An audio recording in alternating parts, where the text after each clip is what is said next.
Oh, hello. Hello, ladies. Fancy, hello. Good to see you. Nice to see you. Welcome. When the ladies pass to take their seats, there's a lot of seriousness going on there.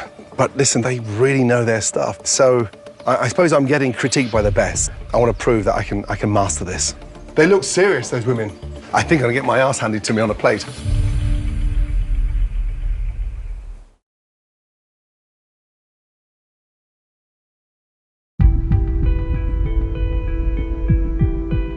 I am ready to cook my fish. While my fish cooks, it's time for me to add the finishing touches to my other dishes.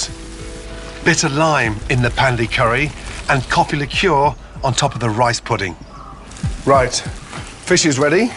For this important feast, I'll be serving up the ant chutney we prepared earlier today, along with a pandi curry and a fish curry. I've also made some rice pudding with a lovely coffee liqueur Fancy got me drunk on. Let's go, madame. ಸ್ನೇಹಿತರೆ ನಮಸ್ತೆ. ನಾನು ಈಶ್ವರನ್ ಪಿತೀರ್ಥ ಮಾತಾಡ್ತಿರೋದು, ಸಾವಯವ ಕೃಷಿಕ ಕೂಡ್ಲಿಗೆರೆ. ಸ್ನೇಹಿತರೆ,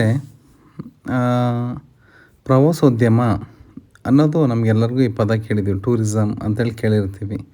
ಏನಪ್ಪ ಅಂದರೆ ನಮ್ಮೂರಲ್ಲಿರೋಂಥ ದೇವಸ್ಥಾನಗಳನ್ನ ನೋಡ್ಲಿಕ್ಕೆ ಬರ್ತಾಯಿದ್ರು ಅಂತ ಒಂದು ಕಾಲ ಇತ್ತು. ದೇವಸ್ಥಾನಗಳನ್ನ ಭೇಟಿ ಮಾಡೋವಂಥದ್ದು, ನಮ್ಮಲ್ಲಿರೋಂಥ ಸಾಂಸ್ಕೃತಿಕ ಚಟುವಟಿಕೆ ನಡೆಯುವಂಥ ಜಾಗಗಳನ್ನ ಭೇಟಿ ಮಾಡುವಂಥದ್ದು ಇದು ನಡೀತಾ ಇತ್ತು. ಬರ್ತಾ ಆ ದೇಶದ ಅಥವಾ ದೇಶದ ಸುಂದರವಾದ ಜಾಗಗಳನ್ನ ಅಂದರೆ ಸಮುದ್ರ ತೀರಗಳನ್ನು ನೋಡ್ಲಿಕ್ಕೆ ಬರೋವಂಥದ್ದು, ಅಲ್ಲಿರೋಂಥ ಬೆಟ್ಟ ಗುಡ್ಡಗಳನ್ನು ನೋಡ್ಲಿಕ್ಕೆ ಬರೋವಂಥದ್ದು, ಅಲ್ಲಿಯ ಸೌಂದರ್ಯಗಳನ್ನು ಸವಿಲಿಕ್ಕೆ ಬರೋವಂಥದ್ದು, ಇದೇ ರೀತಿಯ ಒಂದು ರೀತಿಯ ಟೂರಿಸಮು ಮತ್ತೆ ಬೆಳೀತಾ ಹೋಗ್ತು. ಅದಾದಮೇಲೆ ಮುಂದುವರೆದ ಭಾಗವಾಗಿ ಮತ್ತೇನು ಬೆಳೀತು ಅಂತಂದರೆ, ಅಲ್ಲಿ ಅದೊಂದು ಅಥೆಂಟಿಕ್ ಆಗಿರೋಂಥ ಒಂದು ವಸ್ತುಗಳನ್ನ ಮಾಡ್ತಾರೆ. ಒಂದು ಆ ಜಾಗ ವೈದ್ಯಕ ಇದಕ್ಕೆ ಫೇಮಸ್ಸು, ಪಾರಂಪರಿಕ ವೈದ್ಯಕೀಯ ಇದಕ್ಕೆ ಅಂದರೆ ಕೇರಳ ಈ ಥರ ಎಲ್ಲ ನ್ಯಾಚುರೋಪತಿ ಇದಕ್ಕೆಲ್ಲ ಕೇರಳಕ್ಕೆಲ್ಲ ತುಂಬ ಜನ ಟೂರಿಸ್ಟ್ಗಳು ಬರ್ತಾರೆ ಇವತ್ತು. ಆ ರೀತಿಯ ಜಾಗಗಳು ಅಲ್ಲೆಲ್ಲ ಫೇಮಸ್ ಅಂತ ಹೇಳಿ ಗೊತ್ತಾದಾಗ ಅಲ್ಲಿಯ ಒಂದಿಷ್ಟು ಮೆಡಿಕಲ್ ಇದಕ್ಕೆ ಸಂಬಂಧಪಟ್ಟಂಗೆ ಟೂರಿಸಮು ಡೆವಲಪ್ ಆಗ್ತಾ ಹೋಗಿರೋಂಥದ್ದು ನಾವೆಲ್ಲ ನೋಡೇ ಇದ್ದೀವಿ. ಯಾಕೆ ಇದೆಲ್ಲ ಈ ಟೂರಿಸಮ್ ಇದರಲ್ಲಿ ಅಂತಂದರೆ, ಒಬ್ಬ ವ್ಯಕ್ತಿ ಬಂದು ಅದನ್ನು ಅನುಭವಿಸಿ ಮತ್ತು ಆ ಜಾಗದಿಂದ ಒಂದು ಹೊಸ ಅನುಭವವನ್ನು ತಗೊಂಡು ಒಂದು ಹೊಸ ಚೈತನ್ಯವನ್ನು ತಗೊಂಡು ಮುಂದಕ್ಕೆ ಹೋಗಲಿಕ್ಕೆ ಅದನ್ನ ಟೂರಿಸಮ್ ಅಂತೇಳಿ ಕರಿತೀವಿ. ಹಾಗಾದರೆ ಅಗ್ರೋ ಟೂರಿಸಮ್ ಅಂದರೆ ಏನು ಅಂದರೆ, ಕೃಷಿ ಪ್ರವಾಸೋದ್ಯಮ ಅಂತೇಳಿ ಕನ್ನಡದಲ್ಲಿ ಕರಿಬೋದು. ಏನು ಅಗ್ರೋ ಟೂರಿಸಮ್ ಅಂತಂದರೆ, ಒಬ್ಬ ವ್ಯಕ್ತಿ, ಒಬ್ಬ ರೈತ ತಾನು ವಿಶೇಷವಾಗಿದ್ದು ತಾನು ಬೆಳೆಗಳನ್ನು ಬೆಳೆಯುವಂಥ ಬೆಳೆಗಳ ಪದ್ಧತಿಗಳನ್ನು ವಿಶೇಷವಾಗಿ ಜೋಡಣೆ ಮಾಡಿಕೊಂಡಿದ್ದರೆ, ಅಥವಾ ತನ್ನ ವಸತಿಯ ಇದನ್ನು ಒಂದು ಸ್ಟೈಲ್ ಏನಿದೆ ಅದು ಪಾರಂಪರಿಕವಾಗಿದ್ದರೆ, ಅಥವಾ ಪಾರಂಪರಿಕವಾಗಿಲ್ಲ ಅಂದರೂ ಸಹ ಇರೋದನ್ನೇ ವಿಶೇಷವಾಗಿ ಹೇಗೆ ಆ ವ್ಯಕ್ತಿ ತೋರಿಸ್ಲಿಕ್ಕೆ ಇಷ್ಟಪಡ್ತಾನೆ ಅನ್ನೋದಾದರೆ, ಅಂಥ ಜಾಗಗಳನ್ನು ನಾವು ಅಗ್ರೋ ಟೂರಿಸಮ್ ಅಂದರೆ ನನ್ನನ್ನು ಸಹ ನೋಡಲಿಕ್ಕೆ, ನನ್ನಲ್ಲಿರೋದು ಏನೋ ಒಂದು ವಿಶೇಷತೆ ಇದೆ, ಆ ವಿಶೇಷತೆಯನ್ನು ನೋಡಲಿಕ್ಕೆ ನನ್ನನ್ನು ಒಪ್ಕೊಂಡು, ನನ್ನ ತನವನ್ನು ಒಪ್ಕೊಂಡು ಒಬ್ಬ ವ್ಯಕ್ತಿ ಹೊರಗಡೆಯಿಂದ ಬಂದರೆ, ಅದು ಔಟ್ ಆಫ್ ಸ್ಟೇಟ್ ಇರ್ಬೋದು, ಔಟ್ ಆಫ್ ಕಂಟ್ರಿ ಇರ್ಬೋದು, ಅಥವಾ ಬೇರೆ ದೇಶಗಳಿಂದ ಬರೋವಂಥದ್ದು ಇರ್ಬೋದು, ಬಂದು ನನ್ನನ್ನು ಒಪ್ಕೊಂಡು ನನ್ನ ತನದಲ್ಲೇ ಅವ್ರು ಒಳಗೊಂಡು ನಡೆಸ್ಕೊಂಡು ಹೋಗಲಿಕ್ಕೆ ಅದನ್ನು ಅಗ್ರೋ ಟೂರಿಸಮ್ ಅಂತ ಹೇಳಿ ಅಂತಾರೆ. ಜೊತೆಲಿ ಅದಕ್ಕೊಂದಿಷ್ಟು ವ್ಯಾಖ್ಯಾನಗಳು ಏನು ಕೊಟ್ಟಿದ್ದಾರೆ ಅಂತಂದರೆ, ನೀವು ನಿಮ್ಮದೇ ಅಲ್ಲದೇ ಮತ್ತು ನಿಮ್ಮ ಊರಿನಲ್ಲಿರೋ ಒಂದಿಷ್ಟು ಜನಕ್ಕೆ ಅಗ್ರೋ ಟೂರಿಸಮ್ ಲಾಭವನ್ನು ಕಾಣಿಸ್ಕೊಂಡಂಗೆ ಮಾಡಬೇಕು. ಅಲ್ಲಾರು ಒಂದು ಅಡುಗೆ ಚೆನ್ನಾಗಿ ಮಾಡ್ತಿರ್ತಾರೆ, ಆ ವ್ಯಕ್ತಿಗಳನ್ನು ಕರೆಸಿ ಅಡುಗೆಗಳನ್ನ ಪರಿಚಯ ಮಾಡಿಕೊಡೋಂಥದ್ದು. ಆ ಊರಲ್ಲಾರೋ ಒಂದು ಒಳ್ಳೆ ಸಾಂಸ್ಕೃತಿಕ ಡ್ಯಾನ್ಸ್ ಇರುತ್ತೆ, ಅಂದರೆ ವೀರಗಾಸೆ ಇರ್ಬೋದು, ದೈವಗಳಿರ್ಬೋದು, ಡೊಳ್ಳು ಕುಣಿತ ಇರ್ಬೋದು, ಗೀಗಿ ಪದ, ಜಾನಪದ ಹಾಡುಗಳು ಹೇಳೋವಂಥವ್ರು ಇರ್ಬೋದು, ಇವ್ರನ್ನ ಕರೆಸಿ ಮಾಡೋವಂಥದ್ದು ಇರುತ್ತೆ ಅಂತ ಹೇಳ್ಬೋದು. ಈ ರೀತಿಯ ವ್ಯವಸ್ಥೆಗಳನ್ನು ಮಾಡ್ಕೋಬೋದು. ಇದಕ್ಕೆ ಅಗ್ರೋ ಟೂರಿಸಮ್ನ ಇದನ್ನೆಲ್ಲ ಭಾಗಗಳ ಕನ್ಸಿಡರ್ ಮಾಡಬೇಕು ಅಂತ ಹೇಳಿ. ಹಾಗಾದರೆ ಈ ವಿಷಯಗಳು ಯಾಕೆ ಬಂತಪ್ಪ ಅಂತಂದರೆ, ಮೈಸೂರಿನ ಹರ್ಷ ಅವರು ತುಂಬ ಒಳ್ಳೆಯ ರಿಸೋರ್ಸ್ ಪರ್ಸನ್. ಅವ್ರ ಜೊತೆ ನಮ್ಮ ಬಾನುಲಿ ಕೇಂದ್ರ ರೈತ ಇದನ್ನು ನಡೆಸ್ಕೊಡ್ತಿಲ್ಲ ಕೇಶವಮೂರ್ತಿಗಳು, ಅವರು ರೈತಗಳ ಶಾರೀರ ಅಂತೇಳಿ ನಾನು ಕರಿತೀನಿ. ಆ ವ್ಯಕ್ತಿ ಮತ್ತು ನಮ್ಮ ಕೇಂದ್ರ ಸರ್ಕಾರ ಯಾವುದೋ ಒಂದು ವಿಭಾಗದಲ್ಲಿ ಕೆಲಸ ಮಾಡ್ತಾರೆ ಗೊಮ್ಮಳ ಮಠ ಅವರು, ಇವರೆಲ್ಲ ಸೇರಿಕೊಂಡು ಅಗ್ರೋ ಟೂರಿಸಮ್ನ ಕರ್ನಾಟಕಕ್ಕೂ ಪರಿಚಯ ಮಾಡಿಕೊಡ್ಬೇಕು ಅಂತ ಹೇಳಿ ಕಳೆದ ಸಾರಿ ಒಂದು ಟ್ರೈನಿಂಗ್ ಪ್ರೋಗ್ರಾಮ್ ಮಾಡಿದರು. ಅದರಲ್ಲೊಂದು ಜನ ಭಾಗವಹಿಸಿದರು. ಅದಾದಮೇಲೆ ಎರಡನೇ ಟ್ರೈನಿಂಗ್ ಪ್ರೋಗ್ರಾಮ್ ಕರೆದಾಗ ನಾವು ಯಾಕೆ ಹೋಗ್ಬಾರ್ದು ಅಂತೇಳಿ 20 ಜನ ಸೆಲೆಕ್ಟ್ ಮಾಡಿದರು. ಇದರಲ್ಲಿ ಹೋದ್ವಿ. ಈ ವಿಡಿಯೋದ ಮೊದಲನೇ ಭಾಗದಲ್ಲಿ ತೋರಿಸಿರೋಂಥ ಜಾರ್ಡನ್ ರಾಮ್ಸೆ ಅವರು ಒಂದು ಜಾಗಕ್ಕೆ ಬರ್ತಾರೆ. ಎಲ್ಲಪ್ಪ ಅಂತಂದರೆ, ನಮ್ಮ ವಿರಾಜಪೇಟೆ ಹತ್ರ ಇರುವ 1934 ಬಂಗ್ಲಾನ ಒಂದು ರೆಸಾರ್ಟಿಗೆ ಬರ್ತಾರೆ, ಹೋಮ್ ಸ್ಟೇಗೆ ಬರ್ತಾರೆ. ಯಾಕೆ ಬರ್ತಾರೆ ಅಂತಂದರೆ, ಅಲ್ಲಿ ಒಂದು ವಿಶೇಷ ಇದೆ. ಆ ಬಂಗ್ಲೋ ಅವರ ಒಬ್ಬ ವ್ಯಕ್ತಿ, ಬ್ರಿಟಿಷರಲ್ದೇ ಬಂಗ್ಲೋ ಇದನ್ನು ಕಟ್ಟಿಸಿದಂಥ ಮೊದಲನೇ ವ್ಯಕ್ತಿ, ಮತ್ತು ಭಾರತದ ರಾಷ್ಟ್ರಧ್ವಜವನ್ನು ಕೊಡಗಿನಲ್ಲಿ ಹಾರಿಸಿದಂಥ ಮೊದಲನೇ ವ್ಯಕ್ತಿ, ಮತ್ತು ಅವರು 4ನೇ 5ನೇ ತಲೆಮಾರಾದರೆ ಹೇಗೆ ನಡೆಸ್ಕೊಂಡು ಬಂದಿರೋ ಅಂಥದ್ದು. ಅಲ್ಲಿಗೆ ಒಂದು ವಿಶೇಷವಾಗಿ ಅವರು ಬರೋವಂಥದ್ದು. ಹಾಗಾಗಿ ಅಲ್ಲಿ ಜನ ಒಂದಿಷ್ಟು ಜನ ಬರ್ತಾಯಿದ್ದಾರೆ ಇವತ್ತು. ಒಂದು ದಿನಕ್ಕೆ 6,000 ರೂಪಾಯಿ ಚಾರ್ಜ್ ಆದರೂ ವಿಶೇಷವಾಗಿ ಬರ್ತಾರೆ. ಕಾರಣ ಏನಪ್ಪ ಅಂತಂದರೆ ಅವರಲ್ಲಿ ನಮ್ಮನ್ನು ಹೇಗೆ ನೋಡ್ಕೊಳ್ತಾರೆ, ಒಂದು ಊಟದ ವ್ಯವಸ್ಥೆ ಇರ್ಬೋದು, ತಿಂಡಿ ಸ್ನ್ಯಾಕ್ಸ್ಗಳಿರ್ಬೋದು, ಲೋಕಲ್ ಫುಡ್ಗಳನ್ನ ಪರಿಚಯ ಮಾಡಿಕೊಡುವಂಥದ್ದು ಇರ್ಬೋದು, ವ್ಯಾಲಿಡೇಟೆಡ್ ಪ್ರಾಡಕ್ಟ್ಗಳನ್ನ ತೋರಿಸೋವಂಥದ್ದು ಇರ್ಬೋದು, ಅವ್ರ ಸೌಂದರ್ಯನ ಚೆನ್ನಾಗಿ ಇಟ್ಕೊಂಡಿರೋವಂಥದ್ದು ಇರ್ಬೋದು. ಇದರ ಎಲ್ಲದರ ಮೂಲಕ ಅವರು ನಮಗೆ ಒಂದಿಷ್ಟು ತೋರಿಸ್ತಾ ಬಂದಿದ್ದಾರೆ. ಹಾಗಾಗಿ ಜಾರ್ಡನ್ ರಾಮ್ಸೆ ಅವರು ಅಲ್ಲಿಗೆ ಬಂದಿರೋ ಅಂಥದ್ದು. ಆ ನಿಟ್ಟಲ್ಲಿ ನಮಗೆ 2ನೇ ದಿವಸ ಪ್ರವಾಸೋದ್ಯಮ ತರಬೇತಿನಲ್ಲಿ ಅಲ್ಲಿಗೆ ಕರ್ಕೊಂಡು ಹೋಗ್ತಾರೆ. ಅಲ್ಲಿಗೆ ಹೋದಾಗ ನಮಗೆ ಅಲ್ಲಿ ಅಮೃತ ತಿಮ್ಮಯ್ಯ ಪರಿಚಯ ಆಗುತ್ತೆ, ಫ್ಯಾನ್ಸಿಯವ್ರ ಮಗನ ಪರಿಚಯ ಆಗುತ್ತೆ. ತುಂಬ ವಿಶೇಷವಾದ ವ್ಯಕ್ತಿ, ಇನ್ನೂ 32 ವರ್ಷ ಆದರೂ ತುಂಬ ಅಪಾರವಾದ ಅನುಭವ ಇಟ್ಕೊಂಡಿದ್ದಾರೆ. ಅವ್ರು ಹೇಳೋಂಥದ್ದು ಎಲ್ಲೂ ನಿಮ್ಮ ಸ್ವಂತಿಕೆಯನ್ನು ಕಳ್ಕೊಬೇಡಿ, ಪಪೆಟ್ಗಳಾಗಿ ವರ್ತಿಸ್ಬೇಡ್ರಿ, ಬಂದಿರೋ ಟೂರಿಸಮ್ನವ್ರ ಎದುರುಗಡೆ ನೀವು ನೀವಾಗೇ ಇರಿ ಅನ್ನೋದ್ರ ಮೂಲಕ ಒಂದು ಅಚ್ಚುಕಟ್ಟಾಗಿ ಕುಡಿಯೋ ಒಂದು ಐಫೈವ್ನಲ್ಲೇ ಅವ್ರನ್ನ ಟ್ರೀಟ್ ಮಾಡಿ, ಅವ್ರಿಗೆ ಒಂದು ಸ್ಟ್ಯಾಂಡರ್ಡ್ ಇದನ್ನು ಅನುಭವ ಬರ್ಲಿಕ್ಕೆ ಮಾಡಿ. ಟೂರಿಸಮ್ ಅಂತಂಗೆ ಎಲ್ಲ ಕುಡಿದು ತಿಂದು ಮಜಾ ಮಾಡ್ಕೊಂಡು ಈ ಥರ ಮಾಡ್ಕೊಂಡು ಹೋಗೋದಲ್ಲ ಅಂತೇಳಿ ಅವ್ರು ಮಾತ್ರ ತುಂಬ ಸುಂದರವಾಗಿ ವರ್ಣಿಸ್ತಾ ಹೇಳ್ತಾ ಹೋಗಿದ್ದಾರೆ. ಹಾಗಾಗಿ ನನಗೆ ಭಾಳ ಇಷ್ಟ ಆಯಿತು. ಹಾಗಾಗಿ ಇದೊಂದು ಯಾಕೆ ಮಾಡಬಾರ್ದು ಯೂಟ್ಯೂಬಲ್ಲಿ ಅಂತ ತಿಳ್ಕೊಂಡು ನಾನು ಇದನ್ನು ಅಪ್ಲೋಡ್ ಮಾಡ್ಲಿಕ್ಕೆ ಶುರು ಮಾಡಿದೆ. ಅಮೃತಿಮಯ ಮಾತಾಡಿರೋಂಥದ್ದು, ಅದು ಅವ್ರ ತಾಯಿ ಫ್ಯಾನ್ಸಿಯವ್ರು ಮಾತಾಡಿರೋಂಥ ಕೆಲವೊಂದು ವಿಷಯಗಳನ್ನು ನಾನು ಇದರಲ್ಲಿ ಅಪ್ಲೋಡ್ ಮಾಡಿದ್ದೀನಿ. ಕಂಟಿನ್ಯೂಸ್ ಇಲ್ದೇ ಇರ್ಬೋದು, ಅದನ್ನು ತುಣುಕೊಂಡು ನನಗೆ ಇಷ್ಟವಾಗಿರೋ ಭಾಗಗಳನ್ನ ಸೆಲೆಕ್ಟ್ ಮಾಡಿಕೊಂಡು ಇದರಲ್ಲಿ ಅಪ್ಲೋಡ್ ಮಾಡಿದ್ದೀನಿ. ಹಾಗಾಗಿ ನೀವು ಅದನ್ನು ಮುಂದಿನ ವೀಡಿಯೋನ ಅನುಭವಿಸ್ತಾ ಹೋಗ್ಬೋದು. ಇನ್ನೇನು ಆ ವಿಡಿಯೋ ಶುರು ಆಗುತ್ತೆ. ಜೊತೆಯಲ್ಲಿ ಎಲ್ಲ ಅವ್ರ ಮನೆ ಅಲಂಕಾರ ಮಾಡಿರೋದು ಇಷ್ಟ ತನಕ ನಿಮಗೆ ತೋರಿಸಿರೋಂಥ ವೀಡಿಯೋಗಳು ಇದೆಲ್ಲ ಏನು ಫೋಟೋಸ್ ಎಲ್ಲ ಇದೆಯಲ್ಲ, ಅದನ್ನೆಲ್ಲ ಟೈಲ್ಸ್ ಎಲ್ಲ ಅವ್ರು ಇದು ಬರೋಂಗೆ ಮಾಡಿಬಿಟ್ಟು ಅವ್ರ ಮನೆಗೋಸ್ಕರ ಯಾರ್ಯಾರು ಕಷ್ಟಪಟ್ಟಿದ್ದಾರೆ ಅದನ್ನೆಲ್ಲ ಪ್ರತಿಯೊಂದು ಸಹ ತೋರಿಸ್ತಾ ಹೋಗಿದ್ದಾರೆ. ಪ್ರತಿಯೊಂದು ಹಲ್ಲಿಗೆ ಮರಗಳನ್ನು ಸಹ ಓರಣವಾಗಿ ಜೋಡಿಸ್ಕೊಂಡು ತುಂಬ ಚೆನ್ನಾಗಿ ಮಾಡಿದ್ದಾರೆ. ತುಂಬ ಖುಷಿಯಾಗುತ್ತೆ ನಿಮ್ಗೆ ಆ ವಾತಾವರಣ ನೋಡಲಿಕ್ಕೆ. ದಯವಿಟ್ಟು ಒಮ್ಮೆ ಆದ್ರೂ 1934 ಬಂಗ್ಲೋ ಅಂತ ಹೊಡೆದ್ರೆ ನಿಮಗೆ ಬರುತ್ತೆ, ಯೂಟ್ಯೂಬಲ್ಲಿ ಗೂಗಲ್ಲೆಲ್ಲ ಬರುತ್ತೆ. ಆ ಜಾಗಕ್ಕೊಮ್ಮೆ ಭೇಟಿ ಕೊಡಿ, ಆಮೇಲೆ ನೀವೇ ಮಾತಾಡ್ಲಿಕ್ಕೆ ಶುರು ಮಾಡ್ತೀರಾ. ಅಂದರೆ ಅವ್ರು ಪ್ರತಿಯೊಂದೂ ಸಹ ಅವ್ರ ಅಜ್ಜ ಉಪಯೋಗಿಸಿರೋ ವಸ್ತುಗಳಿಂದ ಹಿಡಿದು ಪ್ರತಿಯೊಂದನ್ನು ಸಹ ಅಲ್ಲಿ ಎಕ್ಸಿಬಿಟ್ ಮಾಡ್ತಾ ಹೋಗಿದ್ದಾರೆ, ಅದನ್ನು ಪ್ರದರ್ಶನ ಮಾಡ್ತಾ ಹೋಗಿದ್ದಾರೆ. ಅದೆಲ್ಲ ಆಕರ್ಷಣೀಯನೇ ಇವತ್ತು. ಹಾಗಾಗಿ ಮತ್ತೊಮ್ಮೆ ಹೇಳ್ತಾ ಇದ್ದೀನಿ, ದಯವಿಟ್ಟು ಭೇಟಿ ಕೊಡಿ. ನಮಗೊಂದು ಅವಕಾಶ ಬಂತು. ಹಾಗಾಗಿ ಕೇಶವಮೂರ್ತಿ ಅವರಿಗೆ, ಹರ್ಷ ಅವ್ರಿಗೆ ಥ್ಯಾಂಕ್ಸ್ ಹೇಳ್ತಾ ಇದ್ದೀನಿ, ಕೊಮ್ಮಣ್ಮಠ ಅವ್ರಿಗೂ ಥ್ಯಾಂಕ್ಸ್ ಹೇಳ್ತಾ ಇದ್ದೀನಿ. ಹೇಳ್ತಾ ಈ ವಿಡಿಯೋ ಈಗ ಮುಂದುವರಿತಾ ಹೋಗುತ್ತೆ. ಇದನ್ನೆಲ್ಲ ವೀಕ್ಷಣೆ ಮಾಡೋಣಂತೆ, ಆಯಿತಾ? Thank you. ಹಾಗೆ ಅವರ ಮನೆ ನೋಡ್ಬೋದು ನೀವು. ಪ್ರತಿಯೊಂದು ವಸ್ತುಗಳನ್ನು ಎಷ್ಟು ಜನ ಜೋಡಿಸ್ಯಾರ ಗೊತ್ತಾ? ನೋಡಿ, ಇದು ನೋಡ್ತಾ ಇದ್ದೀರಲ್ಲ, ಒಂದು ಕಾರ್ ಡ್ರೈವಿಂಗ್ ಲೈಸೆನ್ಸ್ ಅಂತೆ, ಅದನ್ನು ಸಹ ಒಂದು ಮೆಮೊರಿಯಾಗಿ ಇಟ್ಕೊಂಡಿದ್ದಾರೆ. ಮತ್ತು ಅವರು ಜೋಡಿಸಿರೋಂಥ ತರಕಾರಿಗಳು ನಮ್ಮಲ್ಲೇನು ಮಾರ್ಕೆಟಲ್ಲಿ ಸಿಗುತ್ತೆ ಅವರು ಸಹ ಮಾರ್ಕೆಟಿಂದನೇ ತಂದಿದ್ದಾರೆ. ಇದೇನು ಸಾವಯವದಲ್ಲಿ ಬೆಳೆದಿರಬೇಕು ಆ ಥರ ಅಂತೇನಿಲ್ಲ. ಸಾವಯವನೂ ಒಂದು ವಸ್ತುವಾಗಿ ಜೋಡಿಸ್ಕೋಬೋದು. ಮತ್ತು ಬಂದಂಥವ್ರಿಗೆ ಅಂದರೆ ಯಾರು ಬಿರಿಯಾನಿ ಕೇಳ್ತಾರಂತೆ, ಬಿರಿಯಾನಿ ಮಾಡೋಕ್ಕೆ ಬರೋಲ್ಲ, ನಮ್ಮಲ್ಲಿ ಪಲಾವ್ ಮಾಡ್ತೀವಿ, ಒಂದು ತುಂಬ ಸುಂದರವಾಗಿ ಮಾಡ್ತೀವಿ ಅಂತೇಳಿ ಪಲಾವ್ನ ಇದು ಮಾಡ್ತಾರೆ. ಒಂದು ಒಳ್ಳೆ ರಾ ಫುಡ್ಡು, ಸಲಾಡ್ಗಳು ಮಾಡ್ತಾರೆ. ಮತ್ತು ಅವ್ರದ್ದೇ ಆದ ಈ ಪ್ರಾಡಕ್ಟ್ಗಳನ್ನ ನೋಡ್ತಾ ಇಲ್ಲ, ಅವ್ರ ಮನೇಲಿ ಮಾಡೋಂಥ ಜಾಮ್ಗಳಿರ್ಬೋದು. ನೋಡಿ, ಇದು ಜಾರ್ಡನ್ ರಾಮ್ಸೆ ಅಡುಗೆಯನ್ನು ಮಾಡಿದಂಥ ಜಾಗ. ಇವತ್ತು ಅದನ್ನು ತುಂಬ ಜನ ಇಷ್ಟಪಟ್ಟು ಬರ್ತಾರಂತೆ. ಈ ಜಾಗದಲ್ಲಿ ನಾವು ಒಂದು ಕಾರ್ಯಕ್ರಮ ಮಾಡ್ಕೊಳ್ತೀವಿ, ನಿಮ್ಮ ಜಾಗಕ್ಕೆ ಬಾಡಿಗೆ ಕೊಡ್ತೀವಿ ಅಂತ ಹೇಳಿ. ಏಕೆಂದರೆ ಜಾರ್ಡನ್ ರಾಮ್ಸೆ ಮಾಡಿರೋಂಥ ಜಾಗದಲ್ಲಿ ಒಂದು ನಾಮಕರಣ ಮಾಡೋದು, ಒಂದು ಎಂಗೇಜ್ಮೆಂಟ್ ಮಾಡ್ಕೊಂಡ್ರೆ ಅದೊಂದು ಹೆಸರು ಅಂತೇಳಿ ಕೆಲವೊಂದಿಷ್ಟು ಜನಕ್ಕೆ ಅದು ಗೊತ್ತಿರೋರಿಗೆ ಗೊತ್ತು ಅದ್ರ ಬಗ್ಗೆ. ಇದು ಜಾರ್ಡನ್ ರಾಮ್ಸೆ ಅವ್ರು ನಿಂತ್ಕೊಂಡಿದ್ದಂಥ ಜಾಗ. ಮತ್ತು ಇದೇನು ತಿಳಿ ನೀರು ಹರಿತಾ ಇದೆಯಲ್ಲ, ಈ ಕಾಲುವೆಯಲ್ಲಿ ಇದೇನು ಉಪಯೋಗಿಸ್ಕೊಂಡು ಅವ್ರು ಇವತ್ತು ಅಡುಗೆ ಬಂದವ್ರಿಗೆಲ್ಲ ಊಟ ಕೊಡ್ತಾರೆ. ಈ ಥರ ದೊಡ್ಡ ದೊಡ್ಡ ಹಾಲ್ಗಳಿದೆ, ಅದನ್ನು ಸಹ ತುಂಬ ಸುಂದರವಾಗಿ ಜೋಡಿಸಿಟ್ಟಿದ್ದಾರೆ. ಪಾರಂಪರಿಕ ವಸ್ತುಗಳು ಅವ್ರ ಮನೆಯಲ್ಲಿ ಮಂತದಿಂದ ಬಂದಂಥ ವಸ್ತುಗಳು ಒಂದು ಸಹ ಅವ್ರು ಬಿಟ್ಟಿಲ್ಲ, ಪ್ರತಿಯೊಂದನ್ನು ಸಹ ಜೋಡಣೆ ಮಾಡ್ತಾ ಹೋಗಿದ್ದಾರೆ.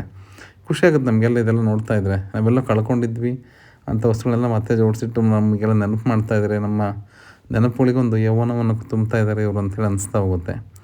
ಇರಬೇಕಾದ್ರೆ ಏನಪ್ಪ ಅಂದರೆ ಒಂದಿಷ್ಟು ಅಚ್ಚುಕಟ್ಟತನ ಬೇಕು. ನಾವು ಅಗ್ರ ಟೂರಿಸಮ್ ಮಾಡ್ತೀವಿ ಅಂತ ಅಂದಾಗ ಒಂದಿಷ್ಟು ಅದನ್ನು ಕ್ಲೀನಾಗಿ ಇಟ್ಕೊಂಡ್ರು ಅಂತ ಒಂದು ವ್ಯವಸ್ಥೆ ಬೇಕಾಗುತ್ತೆ. ಈ ರೂಮ್ಗಳಲ್ಲೆಲ್ಲ ಮಲಗಿದಾಗ ನಾವು ಎಷ್ಟೋ ಫ್ರೀ ಆದ್ವಿ ಅಂತ ಅನಿಸುತ್ತೆ ಮೆಂಟಲಿ. ಹಾಗಾಗಿ ನೀವೇ ಕಿತ್ಕೊಂಡು ನೀವು ಹೋಗ್ಬೋದು. ಇದನ್ನ ಮೋಸಂಬಿ ಹಣ್ಣು ಅಂತ ಅಲ್ಲಿಗೆ ಜನ ಎಲ್ಲ ಬಂದ ತಕ್ಷಣ ಹೇಳಿದ್ರು 5 ರೂಪಾಯಿಗೆ 1 kg, ಅದಕ್ಕಿಂತ ಕಡಿಮೆ ಇಲ್ಲ ಅಂತ ಹೇಳಿದ್ರು. ಸೊ ಅಲ್ಲಿ ಮಾರ್ಕೆಟ್ ಡಿಮ್ಯಾಂಡ್ ಸಪ್ಲೈ ಪಿಕ್ಚರ್ ಬರಲ್ಲ ಮೇಡಮ್. ಅಲ್ಲಿ 5 ರೂಪಾಯಿ 1 kg, ಉಳಿದ ರೈತರಿಗೆ 50 ಪೈಸೆ ಸಿಗ್ತಾ ಇದೆ, ಅವನಿಗೆ 5 ರೂಪಾಯಿ ಸಿಗ್ತಾ ಇದೆ. ನಾನು ಹೈಪೋಥೆಟಿಕಲ್ ಎಕ್ಸಾಂಪಲ್ ಕೊಡ್ತಾ ಇದ್ದೀನಿ. ಅದೊಂದು ರೀತಿ. ಇನ್ನೊಂದು ರೀತಿ, ಕೆಲವರು ಬಾಳೆ ತೋಟಗಳನ್ನು ಮಾಡಿದ್ದಾರೆ ಮೇಡಮ್ ಇಲ್ಲಿ ವೆಸ್ಟ್ ಗೋದಾವರಿ ಡಿಸ್ಟಿಕಲ್ಲಿ. ಬಾಳೆಹಣ್ಣು ನೀವು ತೋಟದಲ್ಲಿ ಹೋಗ್ಬೋದು, ತೋಟದಲ್ಲಿ ಹೋಗಿ ನಿಮ್ಗೆ ಎಷ್ಟು ಸಾಧ್ಯತೆ ಅಷ್ಟು ತಿನ್ಬೋದು, ಬಟ್ ಮೆಂಬರ್ಶಿಪ್ ಫೀಸ್ ಇಷ್ಟು ಅಂತ. ಅದೇ ರೀತಿ ಪೇರು ಹಣ್ಣಿಗೆ ಮಾಡಿದ್ದಾರೆ, ಮಾವಿನ ಹಣ್ಣಿಗೆ ಮಾಡಿದ್ದಾರೆ. ಕೊಲ್ಲಾಪುರ, ಈ ಮಹಾರಾಷ್ಟ್ರ ಕೊಲ್ಲಾಪುರ ಅಲ್ಲ ಮೇಡಮ್, ಇದು ಮೆಹಬೂಬ್ ನಗರ ಹತ್ರ ಒಂದು ಕೊಲ್ಲಾಪುರ ಅಂತಿದೆ. All one FPO mango production ಇದೆ ಮೇಡಮ್. ಅವರು ಸುಮಾರು 680 ಜನ ಮೆಂಬರ್ಸ್ ಇದ್ದಾರೆ. ಮಾರುಕಟ್ಟೆ ವಿಧಾನಗಳು ಇದು it's nothing but agri tourism. ಜನರನ್ನ ಅಲ್ಲಿ ಕರೀರಿ, ಅವರಿಗೆ ನೀರಿನ ವ್ಯವಸ್ಥೆ, ಕೂರೋ ವ್ಯವಸ್ಥೆ ಮಾಡಿ, ತೋಟದಲ್ಲಿ ನೀವು ಎಷ್ಟು ತಿಂದ್ರಿ, ಒಂದ್ ಸರ್ತಿಗೆ 250 ರೂಪಾಯಿ. ಒಬ್ಬ ಮನುಷ್ಯ ಎಷ್ಟು ತಿನ್ನಕ್ಕಾಗುತ್ತೆ ಹಣ್ಣು, ಮಾವಿನ ಆನ್ ಅವರೇಜ್ 4 ರಿಂದ 5. ಮಾರುಕಟ್ಟೆಯಲ್ಲಿ 4 ರಿಂದ 5 ಹಣ್ಣು ಮಾರಿದ್ರೆ ಅವನಿಗೆ 50 ರೂಪಾಯಿ ಬರೋದು, ಇಲ್ಲಿ 250 ರೂಪಾಯಿ ಬರ್ತಾ ಇದೆ. ಸೊ ಜಸ್ಟ್ ಒಂದು ಡೈಮೆನ್ಷನ್ ಮೇಡಮ್ ಅವ್ರಿಗೆ ತಿಳಿಯಲಿ ಅಂತ ನಾನು ಹೇಳಿದೆ.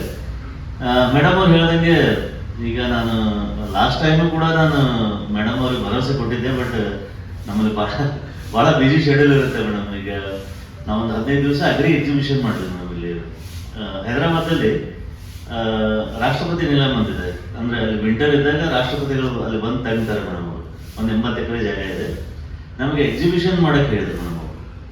ಎಕ್ಸಿಬಿಷನ್ ಅಲ್ಲಿ ವಿ ಇನ್ವೈಟೆಡ್ ಆಲ್ ಅಗ್ರಿಬಿನರ್ಸ್, FPOs ಮತ್ತೆ ನರ್ಸರಿಗಳನ್ನ. 15 ದಿವಸದಲ್ಲಿ ಸರಿ ಸುಮಾರು ಒಂದೊಂದು ಸ್ಟಾಲ್ಗಳು 5 ರಿಂದ 6 ಲಕ್ಷ ಅವರು ತಮ್ಮ ವ್ಯಾಪಾರ ಮಾಡಿದ್ರು. ಎಲ್ಲ ಸಿಟಿ ಜನ ಬರ್ತಾ ಇದ್ರು. ಮಿಲ್ಲೆಟ್ ಇರ್ಬೋದು, ನರ್ಸರಿಗಳು, ಆಮೇಲೆ ಹನಿ ಪ್ರಾಡಕ್ಟ್ಸು, ಹ್ಯಾಂಡಿಕ್ರಾಫ್ಟ್ಸು, ಈ ಥರದ್ದೆಲ್ಲ ಸ್ಟಾಲ್ಗಳಲ್ಲಿ ಬಂದಾಗ ನಾವು ಒಂದು ಸ್ಟಾಲನ್ನು ಅಗ್ರೋ ಟೂರಿಸಂ ಡೆವಲಪ್ಮೆಂಟ್ ಬಗ್ಗೆ ಎಲ್ಲ ಗೈಡ್ಲೈನ್ಸ್ ಅದನ್ನು ಹಾಕಿ ನಾವು the most visited stall was that only. ಎಲ್ಲ ಅಗ್ರಿಕಲ್ಚರ್ ಗ್ರಾಜುಯೇಟ್ಸ್ ಬಂದು ಅದನ್ನ ನೋಡ್ಕೊಂಡಿದ್ದಾರೆ. ಸೊ ಕೆಲವು ವಿಧಾನಗಳಿದ್ದಾವೆ. ಅದನ್ನ ಫಾರ್ಮಲ್ ಪ್ಲಾಟ್ಫಾರ್ಮಲ್ಲಿ ಮೇಡಮ್ ಅವರು ಸಾಕಷ್ಟು ಪ್ರಯತ್ನ ಮಾಡಿದ್ರು. ಅವ್ರು ಹೇಳ್ದಂಗೆ ಪೊಲಿಟಿಕಲ್ ಲೆವೆಲಲ್ಲಿ ನೀವು ಯಾವ ಥರ ಇನ್ಫ್ಲೂಯೆನ್ಸ್ ಮಾಡ್ತೀರೋ ಆ ಥರ ಪಾಲಿಸಿಗಳಾಗ್ತದೆ. ಸೊ ಅದಕ್ಕೆ ಈಗ ಹರ್ಷ ಅವರು ಒಂದು ಗ್ರೂಪ್ ಮಾಡ್ಕೊಂಡಿದ್ದಾರೆ. ಅದನ್ನ ಕಂಪನಿ ಅಂತ ರಿಜಿಸ್ಟರ್ ಮಾಡ್ಬೇಕಂತಾರೆ. ನೀವೆಲ್ಲರೂ ಸಂಘಟಿತರಾಗಿ ಆಗಿ ರೂಪುರೇಷೆಗಳನ್ನು ಕೊಡೋದಕ್ಕೆ ನಮ್ಮಂಥವ್ರು ಹಿಂದೆ ಇರ್ತೀವಿ. ನೀವು ತಗೊಂಡು ಹೋಗಿ ಮಂತ್ರಿಗಳ ಹತ್ರ ಹೋಗಿ, ಸರ್ ಈ ರೀತಿ ಮಾಡಿದರೆ ರೈತರಿಗೆ ಆದಾಯ ಬರುತ್ತೆ, ಅಗ್ರೋ ಟೂರಿಸಮ್ ಅನ್ನು ನಾವು ಪ್ರಮೋಟ್ ಮಾಡೋಣ, ಮಹಾರಾಷ್ಟ್ರದ ಉದಾಹರಣೆ ನೋಡಿ, ಗುಜರಾತದ ಉದಾಹರಣೆ ನೋಡಿ ಅಂತ ಕೇವಲ ರಾಜಸ್ಥಾನದಲ್ಲೂ ಇದೆ madam agro tourism. Rajasthan, Gujarat, Maharashtra ಇವು 3 ಸ್ಟೇಟ್ಗಳು ಸಾಕಷ್ಟು ಒಂದು ಡೆವಲಪ್ಮೆಂಟ್ ಅನ್ನು ಮಾಡ್ಕೊಂಡಿದ್ದಾರೆ. ಸೊ ಈ ನಿಟ್ಟಿನಲ್ಲಿ ಮೇಡಮ್ಗೆ ಈ ಸರಿ ಮೇಡಮ್ ಅಶ್ಯೂರೆನ್ಸ್ ಕೊಟ್ಟಿದ್ದೀನಿ. ಹೋದ ಒಂದು ವಾರದಲ್ಲೇ ತಮಗೆ ಅದನ್ನ 4-5 ಪೇಜಿನ ಪಾಲಿಸಿ ಡಾಕ್ಯುಮೆಂಟ್ ಕಳಿಸ್ಕೊಡ್ತೀನಿ ತಪ್ಪದೆ. ಸೊ ಇಷ್ಟು ಹೇಳಿ ನಮ್ಮ ಟೆಕ್ನಿಕಲ್ ಸೆಷನ್ ಸ್ಟಾರ್ಟ್ ಮಾಡೋಣ. ರಮಣಿ ಇರ್ಬೋದು ಅಥವಾ ಜೋಗ್ ಫಾಲ್ಸ್ ಇರ್ಬೋದು, ಎಲ್ಲ ಕಡೆನೂ ಬರ್ತಾ ಇದ್ದಾರೆ. ಪ್ರವಾಸಿಗರ ಸಂಖ್ಯೆ ಸಾಕಷ್ಟು ಬರ್ತಾ ಇದೆ. ಈ ಒಂದು ಪ್ರವಾಸೋದ್ಯಮದ ಬೆಳವಣಿಗೆ ಹೇಗಾಯಿತೋ ಹಾಗೆ ಕೃಷಿ ಕ್ಷೇತ್ರಕ್ಕೂ ಕೂಡ ಇದನ್ನ ಸ್ವಲ್ಪ ನಾವು ಈ ಪ್ರವಾಸೋದ್ಯಮದ ಉದ್ಯಮದ ಥರ ಇದನ್ನ ತರಬೇಕು ಅಂತ ನಾವು ಬಯಸ್ತಾ ಇದ್ದೀವಿ. ಜನರಲ್ ಟೂರಿಸಮ್ ಅಲ್ಲಿ ಏನಾಗುತ್ತೆ ಮೇಡಮ್, ನಾನು ಹೇಳ್ದಂಗೆ ಅವ್ರಿಗೆಲ್ಲ ಗೈಡ್ಲೈನ್ಸ್ ಇದೆ. ಆದರೆ ಕೃಷಿ ಉದ್ಯಮಕ್ಕೆ ಸಂಬಂಧಪಟ್ಟಂತೆ ಗೈಡ್ಲೈನ್ಸ್ಗಳು ಇನ್ನೂ ಬಂದಿಲ್ಲ. ರಾಷ್ಟ್ರ ಮಟ್ಟದಲ್ಲೂ ಕೂಡ ನಾವು ಗ್ರಾಪ್ ಮಾಡೋಕ್ಕಿಂತ ಮುಂಚೆ ನಾವು ಅದನ್ನ ಮಾಡಬೇಕಾಗಿದೆ. ಇನ್ನೊಂದು ವಿಷಯ ನಮ್ಗೆ ಏನು ಹೇಳಬೇಕು ಅಂತಂದ್ರೆ, ಕೃಷಿ ಪ್ರವಾಸೋದ್ಯಮ ಜನಪ್ರಿಯತೆ ಗಳಿಸಿದ್ದು ಕೋವಿಡ್ ನಂತರ. ಮುಂಚೆನೇ ಇತ್ತು, ಆದರೆ ಕೋವಿಡ್ ನಂತರ ಜನರಿಗೆ ಎಲ್ಲರಿಗೂ ಸ್ವಲ್ಪ ರಿಯಲೈಸೇಷನ್ ಆಗಕ್ಕೆ ಶುರುವಾಯಿತು. ನಾವು ಪ್ರಕೃತಿಯಿಂದ ದೂರ ಹೋದರೆ ಈ ಥರ ವಿಪತ್ತು, ಸಾಂಕ್ರಾಮಿಕ ರೋಗಗಳು ಬರಬಹುದು ಅಂತ ಹೇಳ್ಬಿಟ್ಟು. ಸೊ ಈಗ ನೀವು ಒಳ್ಳೆ ಟೈಮಲ್ಲಿ ಇದನ್ನ ಯೋಚನೆ ಮಾಡಿದ್ರಿ, ಕೃಷಿ ಪ್ರವಾಸೋದ್ಯಮವನ್ನು ಉದ್ಯಮವಾಗಿ ಅಥವಾ ನಿಮ್ಮ ಬಿಸ್ನೆಸ್ ಅನ್ನಾಗಿ ಸ್ಟಾರ್ಟ್ ಮಾಡೋದಕ್ಕೆ.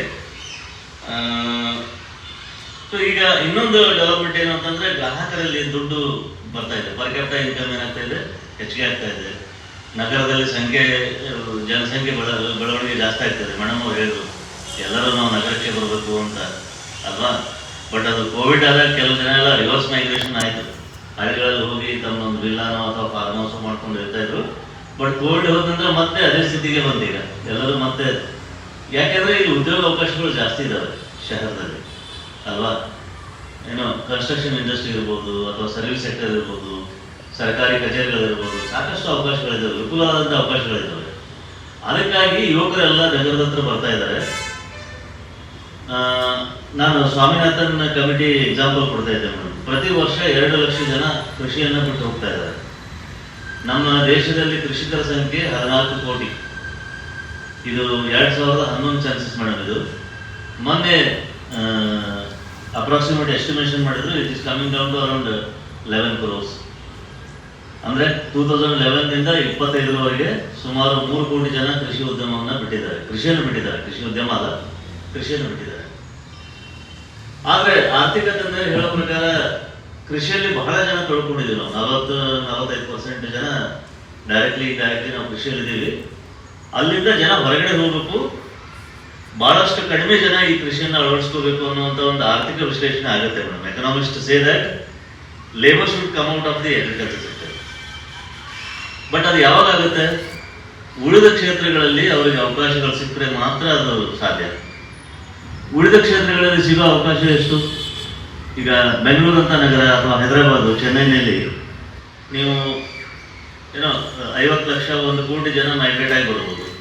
ಆದರೆ ಉಳಿದವ್ರು ಏನು ಮಾಡಬೇಕು ಅಂತಂದ್ರೆ we have to create urban facility in rural areas ಅಂತ ನಾವು ಕಾನ್ಸೆಪ್ಟ್ ತಗೊಂಡ್ಬಂದಿದ್ದೀವಿ. ಅಂದ್ರೆ ನಗರದ ಸೌಲಭ್ಯಗಳನ್ನ ನೀವು ಹಳ್ಳಿಗಳಲ್ಲಿ ಕ್ರಿಯೇಟ್ ಮಾಡಿದ್ರೆ ಯುವಕರು ಅಲ್ಲೇ ಉಳ್ಕೋತಾರೆ. ಉದಾಹರಣೆಯಾಗಿ ಈಗ ಹೈಪರ್ ಲೋಕಲ್ ಮಾರ್ಕೆಟ್ ಅಂತ ನಾವು ಒಂದು ಕಾನ್ಸೆಪ್ಟ್ ಇದೆ ನಮ್ಮ ಅಗ್ರಿಕಲ್ಚರ್ ಅಲ್ಲಿ. ಹೈಪರ್ ಲೋಕಲ್ ಮಾರ್ಕೆಟ್ ಅಂದ್ರೆ ಆಯಾ ಜಾಗದಲ್ಲಿ ಬೆಳೆದಂತಹ ಉತ್ಪನ್ನಗಳನ್ನು ಆಯಾ ಜಾಗದಲ್ಲೇ ಮಾರಾಟ ಮಾಡೋದು. ನೀವು ಆಯಾ ಜಾಗದಲ್ಲಿ ಬೆಳೆದಂತಹ ಉತ್ಪನ್ನಗಳನ್ನು ಆಯಾ ಜಾಗದಲ್ಲೇ ಮಾರಾಟ ಮಾಡೋದಕ್ಕೆ ಏನ್ ಮಾಡೋಕ್ಕಾಗುತ್ತೆ? ಅವರು ನಮ್ಮ ಗದಗಿನವರು ಹೇಳಿದ್ರು ಒಂದು ಉದಾಹರಣೆ. ಅಲ್ಲೇ ಒಂದು ಕೃಷಿ ಪ್ರವಾಸೋದ್ಯಮನ ಓಪನ್ ಮಾಡಿ ನಿಮ್ಮ ಪ್ರಾಡಕ್ಟ್ ಅನ್ನು ಡಿಸ್ಪ್ಲೇ ಮಾಡಬೇಕು, ಜನರನ್ನ ಕರಿಬೇಕು. The moment you start agro tourism, ಅಲ್ಲಿ ಇರ್ತಕ್ಕಂಥ 4-5 ಜನ ಅಥವಾ 8-10 ಜನರಿಗೆ ಯುವಕರಿಗೆ ಉದ್ಯೋಗ ಸಿಗುತ್ತೆ. ಇದು ಒಂದು ಉದಾಹರಣೆ, ಯುವಕರನ್ನ ನಾವು ಹಳ್ಳಿಗಳಲ್ಲಿ ಉಳಿಸ್ಕೋಬಹುದು ಅಂತ. ಎರಡನೇದು ಅಗ್ರೋ ಪ್ರೊಸೆಸಿಂಗ್ ಏನಾಗಿದೆ, ಅವು ಎಲ್ಲವೂ ಮತ್ತೆ ಮೆಟ್ರೋ ಸಿಟೀಸ್ಗೆ, ಎಲ್ಲಿ ಎಲೆಕ್ಟ್ರಿಸಿಟಿ ಜಾಸ್ತಿ ಇದೆ, ಎಲ್ಲಿ ಲೇಬರ್ ಸಿಗ್ತಾರೆ ಅಲ್ಲಿ ಮಾಡ್ತಾ ಇದ್ದಾರೆ. ಬಟ್ ಸಣ್ಣ ಸಣ್ಣ ಪ್ರಮಾಣದಲ್ಲಿ ಕೂಡ ಈಗ ನಾವು ಕೃಷಿ ಪ್ರೊಸೆಸಿಂಗ್ ಅಂತ ಏನು ಹೇಳ್ತೀವಿ ಮೇಡಮ್, ಅದನ್ನ ಆ ಮಷಿನ್ಗಳು ಬಂದಿದ್ದಾವೆ. ಆ ಲೋಕಲ್ ಲೆವೆಲ್ ಅಲ್ಲಿ ಮಾಡಿಬಿಟ್ಟು one state one brand, in fact ನಮ್ಮ ಕರ್ನಾಟಕದವರು ಅದನ್ನು ತಗೊಂಡ್ಬಂದಿದ್ದಾರೆ. ಗುಜರಾತ್ ಅಲ್ಲಿ ಸೆಲ್ಫ್ ಹೆಲ್ಪ್ ಗ್ರೂಪ್ಗಳೆಲ್ಲ ತಮ್ಮ ಪ್ರೊಸೆಸಿಂಗ್ ಅಲ್ಲಿ ತಮ್ಮನ್ನೇ ತಾವು ತೊಡಗಿಸ್ಕೊಂಡು ಪ್ರೊಸೆಸ್ ಪ್ರೊಡಕ್ಷನ್ ಅವ್ರು ಮಾಡೋದು ಅಷ್ಟೇ ಮೇಡಮ್. ಮಾಡಿದ ನಂತರ ಫೆಡರೇಷನ್, ಸ್ಟೇಟ್ ಲೆವೆಲ್ ಫೆಡರೇಷನ್ ಅವ್ರು ಏನ್ ಮಾಡ್ತಾರೆ, common branding, common standards packaging ಮಾಡಿ ಮಾರಾಟ ಮಾಡ್ತಾ ಇದ್ದಾರೆ. ಈ ರೀತಿಯಾಗಿ ನಾವು ಯುವಕರನ್ನ ಕೃಷಿಯಲ್ಲಿ ನಾವು ಉಳಿಸ್ಕೋಬಹುದು. ಯಾಕೆಂದ್ರೆ ಕೃಷಿಯಲ್ಲಿ ಆದಾಯ ಜಾಸ್ತಿ ಆದ್ರೆ ಯಾರಾದ್ರೂ ಬರ್ತಾರೆ. ಈಗ ಬೆಂಗಳೂರು ಸುತ್ತಮುತ್ತಲು ಇರತಕ್ಕಂಥ ಹೈಟೆಕ್ ಫಾರ್ಮಿಂಗ್, ಹೈಡ್ರೋಪೋನಿಕ್ಸ್ ಮತ್ತೆ ಪಾಲಿ ಹೌಸ್ ಎಲ್ಲ ಕಲ್ಟಿವೇಶನ್ ಮಾಡ್ತಾ ಇದ್ದಾರೆ. ಅದರಲ್ಲಿ ಹೆಚ್ಚಿನವರು ಸಾಫ್ಟ್ವೇರ್ ಇಂಜಿನಿಯರ್ಸು, ಮೆಕ್ಯಾನಿಕಲ್ ಇಂಜಿನಿಯರ್ಸು, ಇಲ್ಲಿ ಒಬ್ರು ಎಲೆಕ್ಟ್ರಿಕಲ್ ಇಂಜಿನಿಯರ್ ಬಂದಿದ್ದಾರೆ ಮೇಡಮ್. ಇವತ್ತು ಅವರು ಕೃಷಿ ಉದ್ಯಮವನ್ನು ತಗೋಬೇಕು ಅಂತ ಇದ್ದಾರೆ, ಅಗ್ರಿ ಬಂದ್ ಮಾಡಿ ಅವರು. ಈ ತರ ಬೇರೆ ಬೇಕಾದಂತ ವೆಚ್ಚವನ್ನ ತೆಗೆದು ವರ್ಷಕ್ಕೆ 5 ಕೋಟಿ ರೂಪಾಯಿಯನ್ನು ಗಳಿಸ್ತಾ ಇದ್ದಾರೆ. ಸೊ ನಾನು ಈ ಉದಾಹರಣೆಗಳನ್ನು ಯಾಕೆ ಕೊಡ್ತಾ ಇದ್ದೇನೆ ಅಂತಂದ್ರೆ, ಕೃಷಿ ಪ್ರವಾಸೋದ್ಯಮದಲ್ಲೂ ಕೂಡ ನೀವು ಬರೀ ನಮ್ಮ ಪಶ್ಚಿಮ ಘಟ್ಟದವ್ರು ಅಷ್ಟೇ ಮಾಡುವುದು ಅಂತ ಕಲ್ಪನೆ ಮಾಡ್ಕೋಬೇಡಿ. ಗದಗ ಅಥವಾ ಅಗ್ರಿ ಹೊನ್ನಾಳಿ ಕಡೆಯಿಂದ ಬಂದವರು ಇವನ್ನ ಡ್ರೈಲ್ಯಾಂಡ್ ಏರಿಯಾದವರೆಗೂ ಮಾಡ್ಬೋದು. ಮೊನ್ನೆ ಒಂದು ಬಹಳ ಉತ್ತಮವಾದ ಉದಾಹರಣೆ ನೋಡಿದೆ ನಾನು. ಮಿಲ್ಲೆಟ್, ನಾವೀಗೆಲ್ಲ ಮಿಲ್ಲೆಟ್ ಅಂತ ಇದ್ದೀವಿ, ಸಿರಿಧಾನ್ಯಗಳು ಅಂತ ಇದ್ದೀವಿ. ಸಿರಿಧಾನ್ಯಗಳ ಮಾರಾಟ ನಾವು ಮಾರ್ಕೆಟಿಂಗ್ ಪ್ರಮೋಟ್ ಮಾಡಬೇಕು ಅಂತ ನಮ್ಮ ಸಂಸ್ಥೆಯಿಂದ, ನಿಯಾಮ್ ಸಂಸ್ಥೆಯಿಂದ ಬಹಳಷ್ಟು ವಿಧಾನಗಳನ್ನು ಅಳವಡಿಸಿದ್ವಿ. ಆದ್ರೆ ಒಬ್ಬ ಎಂಟರ್ಪ್ರಿನರ್ ಏನ್ ಕ್ಲಿಕ್ ಆಯ್ತು ಅಂತಂದ್ರೆ, ಮ್ಯಾರೇಜ್ ಹಾಲ್ ಎಲ್ಲರನ್ನು ಕಾಂಟ್ಯಾಕ್ಟ್ ಮಾಡ್ತಾ ಇದ್ದಾರೆ ನಾನು. ಮ್ಯಾರೇಜ್ ಹಾಲ್ ಅಲ್ಲಿ 10x10 ನನಗೆ ಸ್ಪೇಸ್ ಕೊಡಿ, ನಾನು ಅಲ್ಲಿ ಡಿಸ್ಪ್ಲೇ ಮಾಡ್ತೀನಿ ಅಂತ. ಮ್ಯಾರೇಜ್ ಬರೋರು ಎಲ್ಲರಿಗೂ ಅವನು ಟ್ರೈನಿಂಗ್ ಕೊಡ್ತಾ ಇದ್ದಾರೆ. ನೋಡಿ ಯಾವ ತರ ವಿಧಾನಗಳನ್ನು ಅಳವಡಿಸ್ಕೊಡ್ತಾ ಇದ್ದಾರೆ. ಆಮೇಲೆ ಕೆಲವು ಧರ್ಮಗುರುಗಳು ಕೂಡ ಇದನ್ನ ಒಂದು ಪ್ರೋತ್ಸಾಹ ಮಾಡ್ತಾ ಇದ್ದಾರೆ.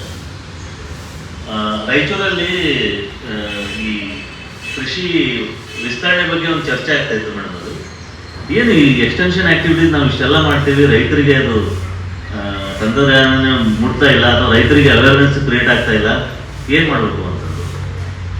ಅಲ್ಲಿಗೆ ಒಬ್ಬ ಮಠಾಧೀಶರು ಹೇಳಿದ್ರು, ಇಲ್ಲ ನಾವು ಪ್ರವಚನ ಕರಿತೀವಲ್ಲ, ಬಹಳ ಜನ ಬರ್ತಾರೆ. ನಾನು ಪ್ರವಚನ ಶುರು ಮಾಡೋಕ್ಕಿಂತ ಮುಂಚೆ ನಿಮ್ಮಲ್ಲಿರ್ತಕ್ಕಂಥ ಹೊಸ ತಾಂತ್ರಿಕತೆ ಅಥವಾ ಹೊಸ ಬೆಳೆಗಳು ಅಥವಾ ಹೊಸ ಕೃಷಿ ವಿಧಾನಗಳನ್ನ ನೀವು 1 ತಾಸು ಅವ್ರಿಗೆಲ್ಲರಿಗೂ ಹೇಳ್ರಿ, ಆಮೇಲೆ ನಾನು ಪ್ರವಚನ ಸ್ಟಾರ್ಟ್ ಮಾಡ್ತೀನಿ ಅಂತಂದ್ರು. ಈ ಸ್ವಾಮಿಗಳ ಪ್ರವಚನ ಕೇಳೋಕೆ ಅಂದ್ರೆ ಕೂಡ್ಲೇಬೇಕಲ್ಲ ಮೇಡಮ್. ಅವ್ರ ಪ್ರವಚನ ಸ್ಟಾರ್ಟ್ ಆಗೋಕ್ಕಿಂತ ಮುಂಚೆ ಇದನ್ನೆಲ್ಲ ಅವರು ವಿಷಯಗಳನ್ನು ಹೇಳ್ತಾ ಇದ್ರು. C, if you think different, if you think creatively, there is certainly income in any of the aspects for that matter. ಕೃಷಿ ಪ್ರವಾಸೋದ್ಯಮದಲ್ಲಿ ಎಲ್ಲದಕ್ಕಿಂತ ಹೆಚ್ಚಿನಿದೆ. ನಮ್ಮ ಕೆಲವು ಉದಾಹರಣೆಗಳಿದಾವೆ ನಾನು ನಿಮಗೆ, ಅಥವಾ ಈಗ ಕೃಷಿ ಪ್ರವಾಸೋದ್ಯಮದಲ್ಲಿ ನೀವೇನ್ ಮಾಡ್ಬೇಕು ಅನ್ನೋದನ್ನ ನಾನು ಹೇಳ್ತೀನಿ. ಅವಶ್ಯಕತೆಗಳು ಏನು ಅಂತ ನಾನು ನಿಮ್ಗೆ ಹೇಳ್ತೀನಿ. ಈ ಕಾರ್ಯಕ್ರಮದಲ್ಲಿ, ಕೃಷಿ ಪ್ರವಾಸೋದ್ಯಮ ಕಾರ್ಯಕ್ರಮದ ಅಡಿಯಲ್ಲಿ ವಸತಿ ಮತ್ತು ಆಹಾರ ಸರಬರಾಜು ಸೌಲಭ್ಯಗಳು ಮುಖ್ಯವಾದಂಥದ್ದು. ಒಂದು ವೇಳೆ ನೀವು 2 ದಿವಸ 3 ದಿವಸ ನಿಮ್ಮ ಮೆಂಬರ್ಸನ್ನು ನೀವು ಉಳಿಸ್ಕೋಬೇಕು ಅಂದರೆ ವಸತಿ ಸೌಕರ್ಯವನ್ನು ಕೊಡಬೇಕು, ಆಹಾರದ ಒಂದು ಸೌಕರ್ಯವನ್ನು ಕೊಡಬೇಕು. ಆಮೇಲೆ ಫಸ್ಟ್ ಟೈಮ್ ರಿಜಿಸ್ಟ್ರೇಷನ್ ಅಂತ ಒಂದು ಕಾನ್ಸೆಪ್ಟ್ ಇರುತ್ತೆ. ನೀವು ಯಾರಾದರೂ ಕ್ಲಬ್ ಮೆಂಬರ್ ಆದರೆ ಅಥವಾ ಯೂನಿಯನ್ ಮೆಂಬರ್ ಆದರೆ ಫಸ್ಟ್, ಈಗ ಕೋಆಪರೇಟಿವ್ ಸೊಸೈಟಿ ಮೆಂಬರ್ ಆಗ್ತೀರಾ, ಫಸ್ಟ್ ಟೈಮ್ ರಿಜಿಸ್ಟ್ರೇಷನ್ 5000 ರೂಪೀಸ್. ಆಮೇಲೆ ರಿಕರಿಂಗ್ ಫೀಸು ಈ ಥರ ನೀವು ಚಾರ್ಜ್ ಮಾಡಬೇಕು. ಈ ಥರ ಚಾರ್ಜ್ ಮಾಡೋದ್ರಿಂದ ನಿಮ್ಗೆ ಏನಾಗುತ್ತೆ, ವರ್ಕಿಂಗ್ ಕ್ಯಾಪಿಟಲ್ ಕೂಡ ನಿಮಗೆ ದೊರಕ್ತದೆ. ಅದು ಆ ಹಣದಿಂದ ನೀವು ಬೇರೆ ಆ್ಯಕ್ಟಿವಿಟಿಗಳಿಗೆ ಅದನ್ನು ಉಪಯೋಗಿಸ್ಕೋಬೋದು. ಈ ಪ್ರವಾಸೋದ್ಯಮ ಸ್ಟಾರ್ಟ್ ಮಾಡಬೇಕಂದ್ರೆ ತಜ್ಞರು ಹೇಳೋ ಪ್ರಕಾರ 2 ರಿಂದ 5 ಎಕರೆ ಇದ್ದರೆ ನೀವು ಪ್ರಾರಂಭ ಮಾಡ್ಬೋದು. ಎಷ್ಟು? 2 ರಿಂದ 5 ಎಕರೆ ಇದ್ದರೆ ಪ್ರಾರಂಭ ಮಾಡ್ಬೋದು. ಹೆಚ್ಚಿನ ಭೂಮಿ ದೊರಕ್ತಿದ್ರೆ ಇನ್ನೂ ಅನುಕೂಲ. 2 ರಿಂದ 5 ಎಕರೆ ಒಳಗೆ ನೀವು ಭಾಳ ಲಿಮಿಟೆಡ್ ಆಕ್ಟಿವಿಟೀಸನ್ನು ಮಾಡ್ಬೋದು. ಆಮೇಲೆ ಈಗ ಗ್ರಾಮೀಣ ಜೀವನದ ಕೆಲವು ಚಟುವಟಿಕೆಗಳನ್ನು ನೀವು ತೋರಿಸ್ಬೋದು. ಗೀಗಿ ಪದ ಇರ್ಬೋದು, ಅಥವಾ ಜಾನಪದ ಇರ್ಬೋದು, ಅಥವಾ ಇನ್ಯಾರೋ ಕೆಲವು ಲೋಕಲ್. ಈಗ ನಾವು ಕೆಲವು ಆಟಗಳನ್ನು ಮರಿತಾ ಇದ್ದೀವಿ. ನಾವೆಲ್ಲ ಬುಗುರಿ ಆಡಿಸ್ತಿದ್ವಿ, ಖೋಖೋ ಆಡ್ತಿದ್ವಿ. ಅಂಥವೆಲ್ಲವನ್ನು ಒಂದಷ್ಟು ಯೂನಿಟನ್ನು ಮಾಡಿ ಅಲ್ಲಿ ಆಟಗಳನ್ನು ಪ್ರಾರಂಭ ಮಾಡ್ಬೋದು. ನಾನು ಜೈಪುರಲ್ಲಿ ಒಂದು ಚೌಕಿದಾನಿ ಅಂತ ಒಂದು ವಿಸಿಟ್ ಮಾಡಿದೆ. ಜೈಪುರಿಂದ ಒಂದು 20 ಕಿಲೋಮೀಟರ್ ದೂರ ಇದೆ. ಅಲ್ಲೆಲ್ಲ ಗ್ರಾಮ್ಯ ಕ್ರೀಡೆಗಳನ್ನು ಅವರು ಪಾಪ್ಯುಲರೈಸ್ ಮಾಡ್ತಾ ಇದ್ದಾರೆ. ಗುಂಡುಕಲ್ಲನ್ನು ಎತ್ತೋದನ್ನು ಕೇಳಿದ್ದಾರೆ ನೀವು ಹಳ್ಳಿಗಳಲ್ಲಿ. ಆ ಗುಂಡುಕಲ್ಲನ್ನು ಎತ್ತೋದ್ರಿಂದ ಹಿಡಿದು ಎಲ್ಲ ಆ್ಯಕ್ಟಿವಿಟೀಸ್ಗಳು, ಒಂಟೆ ಪ್ರವಾಸ, ಆಮೇಲೆ ಕುರಿಗಳಿಂದ ಉಣ್ಣೆಯನ್ನು ಹೆಂಗೆ ತೆಗಿತಾರೆ ಅನ್ನೋದನ್ನು ಅವ್ರು ತೋರಿಸ್ತಾ ಇದ್ರು. ಕುರಿಗಳ ಹಾಲುಗಳನ್ನು ಹೆಂಗೆ ಕರೀತಾರೆ, ಹಸುವಿನ ಹಾಲು ಹೆಂಗೆ ಕರೀತಾರೆ, ಅದನ್ನೆಲ್ಲ ಅವರು ತೋರಿಸ್ತಾ ಇದ್ರು. These are all new points for people those who are away from agriculture. Urban ಏರಿಯಾದಲ್ಲಿ ಇರೋರಿಗೆ ಇವೆಲ್ಲ ಒಂಥರ ಹೊಸದು. ಆಮೇಲೆ ಅಫ್ಕೋರ್ಸ್ ಈಗ ಪ್ರಾಣಿ ಪಕ್ಷಿಗಳನ್ನು ನಾವು ಸಾಕಣೆ ಮಾಡ್ಬೋದೋ ಇಲ್ಲೋ ಒಂದು ಈಗಿನ ಪ್ರಸ್ತುತ ಪರಿಸ್ಥಿತಿಯಲ್ಲಿ ನನಗೆ ಗೊತ್ತಿಲ್ಲ. ಯಾಕಂದರೆ ವೈಲ್ಡ್ ಲೈಫ್ ಆ್ಯಕ್ಟ್ ಎಲ್ಲ ಭಾಳ ಸ್ಟ್ರಿಂಜೆಂಟ್ ಆಗ್ತಾ ಇದೆ. ಬಟ್ ಈ ಥರ ಎತ್ತು, ಎಮ್ಮೆ, ಕುರಿ ಇವನ್ನೆಲ್ಲ ನೀವು ಡಿಸ್ಪ್ಲೇ ಮಾಡ್ಬೋದು. ಫಿಶ್ ಪಾಂಡ್ಸ್, ಈಗ ನೀವೆಲ್ಲ ದೊಡ್ಡ ಮಾಲ್ಗೆ ಹೋದರೆ ಎಷ್ಟು 5 ನಿಮಿಷಕ್ಕೆ 250 ರೂಪಾಯಿ ಕೊಟ್ಟು ನಾವು ಕಾಲನ್ನು ಇಟ್ಟು, ಮೀನು ಇರತಕ್ಕಂಥ ಒಂದು ತೊಟ್ಟಿಯಲ್ಲಿ ಕಾಲಿಟ್ಟು ನಮ್ಮ ಕಾಲುಗಳನ್ನು ಸ್ವಚ್ಛ ಮಾಡ್ಕೊಂಡು ಬರ್ತೀವಿ. ಹೌದಾ? 250 ರೂಪಾಯಿ 5 ನಿಮಿಷಕ್ಕೆ ಅಂದ್ರೆ ಏನಾಯ್ತು ಅವ್ರದ್ದು ದುಡಿಮೆ? ಅದು ಕೇವಲ ಸೀಮಿತವಾದಂಥ ಆ್ಯಕ್ಟಿವಿಟಿ. ಬಟ್ ಫಿಶ್ ಪಾಂಡ್ಗಳನ್ನು ನೀವು ಸ್ಟಾರ್ಟ್ ಮಾಡಿಬಿಟ್ಟು ಆರ್ನಮೆಂಟಲ್ ಫಿಶ್ಶು ಅಥವಾ ಕಮರ್ಷಿಯಲ್ ಫಿಶ್ಗಳನ್ನು ಅದರಲ್ಲಿ ಹಾಕಿಬಿಟ್ಟು ಜನರನ್ನ ನೀವು ಅಟ್ರಾಕ್ಟ್ ಮಾಡ್ಬೋದು. ಅದು ಒಂದು ಸಾಧ್ಯತೆ ಇದೆ. ಆಮೇಲೆ ಈಗ ಫಾರಿನ್ ಟೂರಿಸ್ಟ್ಗಳನ್ನು ನೀವು ಟಾರ್ಗೆಟ್ ಮಾಡಿದ್ರೆ ಇನ್ನೂ ಮೇಡಮ್ ಹೇಳ್ದಂಗೆ ಅವರು ದುಡ್ಡು ಕೊಡೋಕೆ ಮುಂದೆ ಬರ್ತಾರೆ. ಬಟ್ ಅವರನ್ನು ಸಾಂಪ್ರದಾಯಿಕವಾಗಿ ನಾವು ಕರೀಬೇಕು. ಮಹಾರಾಷ್ಟ್ರದಲ್ಲಿ ಏನು ಮಾಡ್ತಾರೆ, ಅವರು ಪೇಟ ಸುತ್ತಾರೆ. ಪೇಟ ಸುತ್ತಿ ಒಂದು ತಿಲಕ ಹಚ್ಚಿ ಅವ್ರನ್ನ ಡೊಳ್ಳು ಇಲ್ಲ ಏನೋ ಬಾರಿಸ್ಕೊಂಡು ಬಂದು ಅವ್ರನ್ನ ಸ್ವಾಗತ ಮಾಡ್ತಾರೆ. ನೋಡಿ ಯಾವ ಥರ ಅಟ್ರಾಕ್ಷನ್ ಪಾಯಿಂಟ್ ಇದೆ. They find it something new for them. ಯಾಕಂದ್ರೆ ಅಲ್ಲಿ ಆಗೋದಿಲ್ಲ ಅವ್ರ ಕಡೆ, ಇದೇನೋ ಹೊಸದಿದೆ ಅಂತ ತಿಳ್ಕೊಂಡು ಅವರು ಈಗ 5 ನಿಮಿಷ ಮಾಡೋದು ಮಾಡ್ತಾರೆ. ಎತ್ತಿನ ಗಾಡಿ ಓಡಿಸೋದು, ಒಂಟೆ ಸವಾರಿ, ಕೆಲವು ಕಡೆ ಎಲ್ಲ ಎಮ್ಮೆ ಸವಾರಿನೂ ಮಾಡ್ತಾರೆ. ನಮ್ಮ ಅಣ್ಣವ್ರ ಫಿಲ್ಮ್ ಸಂಪತ್ತಿಗೆ ಸವಾರಿ ನೋಡಿದ್ರೆ ಎಮ್ಮೆ ಸವಾರಿನ ಮಾಡಿದ್ದಾರೆ. ಸೊ ಆ ಥರ ಅಂದರೆ ವಿಶಿಷ್ಟವಾಗಿ ಕಾಣಬೇಕದು ಅದು ಆ್ಯಕ್ಟಿವಿಟಿ. ಆ ಥರ ಮಾಡಿದ್ರೆ. ಆಮೇಲೆ ಇನ್ನೊಂದು ಮುಖ್ಯವಾದದ್ದು ಏನು ಅಂತಂದರೆ, ಈಗ ಸಂದರ್ಶಕರು ಬಂದಿರ್ತಾರೆ ಅಂದರೆ ಅವ್ರಿಗೆ ಖರೀದಿಗೆ ಏನಾದರೂ ಒಂದು, ಈಗ ಮೇಡಮ್ ಅವ್ರು ಹೇಳ್ದಂಗೆ ಇಂಡಿಜಿನಸ್ ವೆರೈಟೀಸ್ ಅಂತ ಇರ್ತವೆ. ಇಂಡಿಜಿನಸ್ ಅಂದರೆ ದೇಶೀಯ ತಳಿಗಳು ಅಂತೇಳಿ. ಗುಜರಾತ್ನಲ್ಲಿ ಒಬ್ಬ ಉದ್ಯಮಿ, ಮೇಡಮ್ ತುಪ್ಪದ ಬೆಲೆ ಎಷ್ಟಿದೆ ಇವತ್ತು 1 kg ಮೇಡಮ್? 1000 ಅಥವಾ 800, 200 to 1000 ರೂಪೀಸ್ ಇದೆ. ಅವನು 6000 ರೂಪೀಸ್ ಪರ್ kg ತುಪ್ಪ ಮಾರಾಟ ಮಾಡ್ತಾನೆ. ಈ has agro tourism unit. Gir ಕೌಗಳನ್ನು ಅವನು ಸಾಕಣೆ ಮಾಡಿ ಆರ್ಗ್ಯಾನಿಕ್ ಫೀಡು, ಆಮೇಲೆ ಹಾಲು ಕರೆಯೋದು ಟ್ರೆಡಿಷನಲ್ ಮೆಥಡ್, ಕಡಗೋಲನ್ನು ಯೂಸ್ ಮಾಡಿ ಅವರು ಬೆಣ್ಣೆ ತೆಗಿತಾರೆ. ಆಮೇಲೆ ಆ ಬೆಣ್ಣೆ ತೆಗೆದು ತುಪ್ಪ ಮಾಡೋದ್ರಲ್ಲಿ ಕೂಡ ದೇಸಿ ಪದ್ಧತಿ ಇದೆ. ಆ ತುಪ್ಪ ಪ್ರೊಡ್ಯೂಸ್ ಮಾಡಿದ ನಂತರ ಡಾಕ್ಟರ್ ಹತ್ರ ಹೋಗ್ಬಿಟ್ಟು ಅದ್ರ ನ್ಯೂಟ್ರಿಷನ್ ವ್ಯಾಲ್ಯೂ ರೆಕಾರ್ಡ್ ಮಾಡ್ಕೊಂಡಿದ್ದಾರೆ ನಾನು, ಆಯುರ್ವೇದಿಕ್ ಡಾಕ್ಟರ್ ಹತ್ರ ಹೋಗಿ. ಅದರಿಂದ ಆಗುವಂತ ಪ್ರಯೋಜನ ಏನು, ಅದರಲ್ಲಿ ಏನೇನು ನ್ಯೂಟ್ರಿಯೆಂಟ್ ಕಂಟೆಂಟ್ ಇದೆ ಅಂತ ಒಂದು ದೊಡ್ಡ ಲೆವೆಲ್ ಅನ್ನು ಹಾಕಿ ಆನ್ಲೈನ್ ಅಲ್ಲಿ 6,000 ರೂಪಾಯಿ kg ಮಾರಾಟ ಮಾಡ್ತಾ ಇದ್ದಾರೆ. ನೋಡಿ ಎಷ್ಟೊಂದು ವಿನೂತನವಾಗಿದೆ ಅವ್ರದ್ದು ಒಂದು ಇದನ್ನ ಕೃಷಿ ಮಾಡುವಂಥದ್ದು ಅಲ್ವಾ. ದೇಶೀಯ ತತ್ತಿಗಳು ಹಳದಿ ಬಣ್ಣದಿರುತ್ತೆ. ಸಾಮಾನ್ಯವಾದ ತತ್ತಿಗಳು 5 ರೂಪಾಯಿ ಇದ್ರೆ ಅವರು 20 ರೂಪಾಯಿಗೆಲ್ಲ ಮಾರಾಟ ಮಾಡ್ತಾರೆ. ಮಾರಾಟ ಮಾಡೋದನ್ನ ಆನ್ಲೈನ್ ಅಲ್ಲದೆ ಗ್ರಾಹಕರನ್ನ ಅಲ್ಲಿ ಕರ್ಕೊಂಡ್ಬಂದು ಅವ್ರ ಎದುರಿಗೇನೆ ಅದನ್ನೆಲ್ಲ ಪ್ರೊಸೆಸ್ ತೋರಿಸಿ ಅವರು ಮಾರಾಟ ಮಾಡ್ತಾ ಇದ್ದಾರೆ.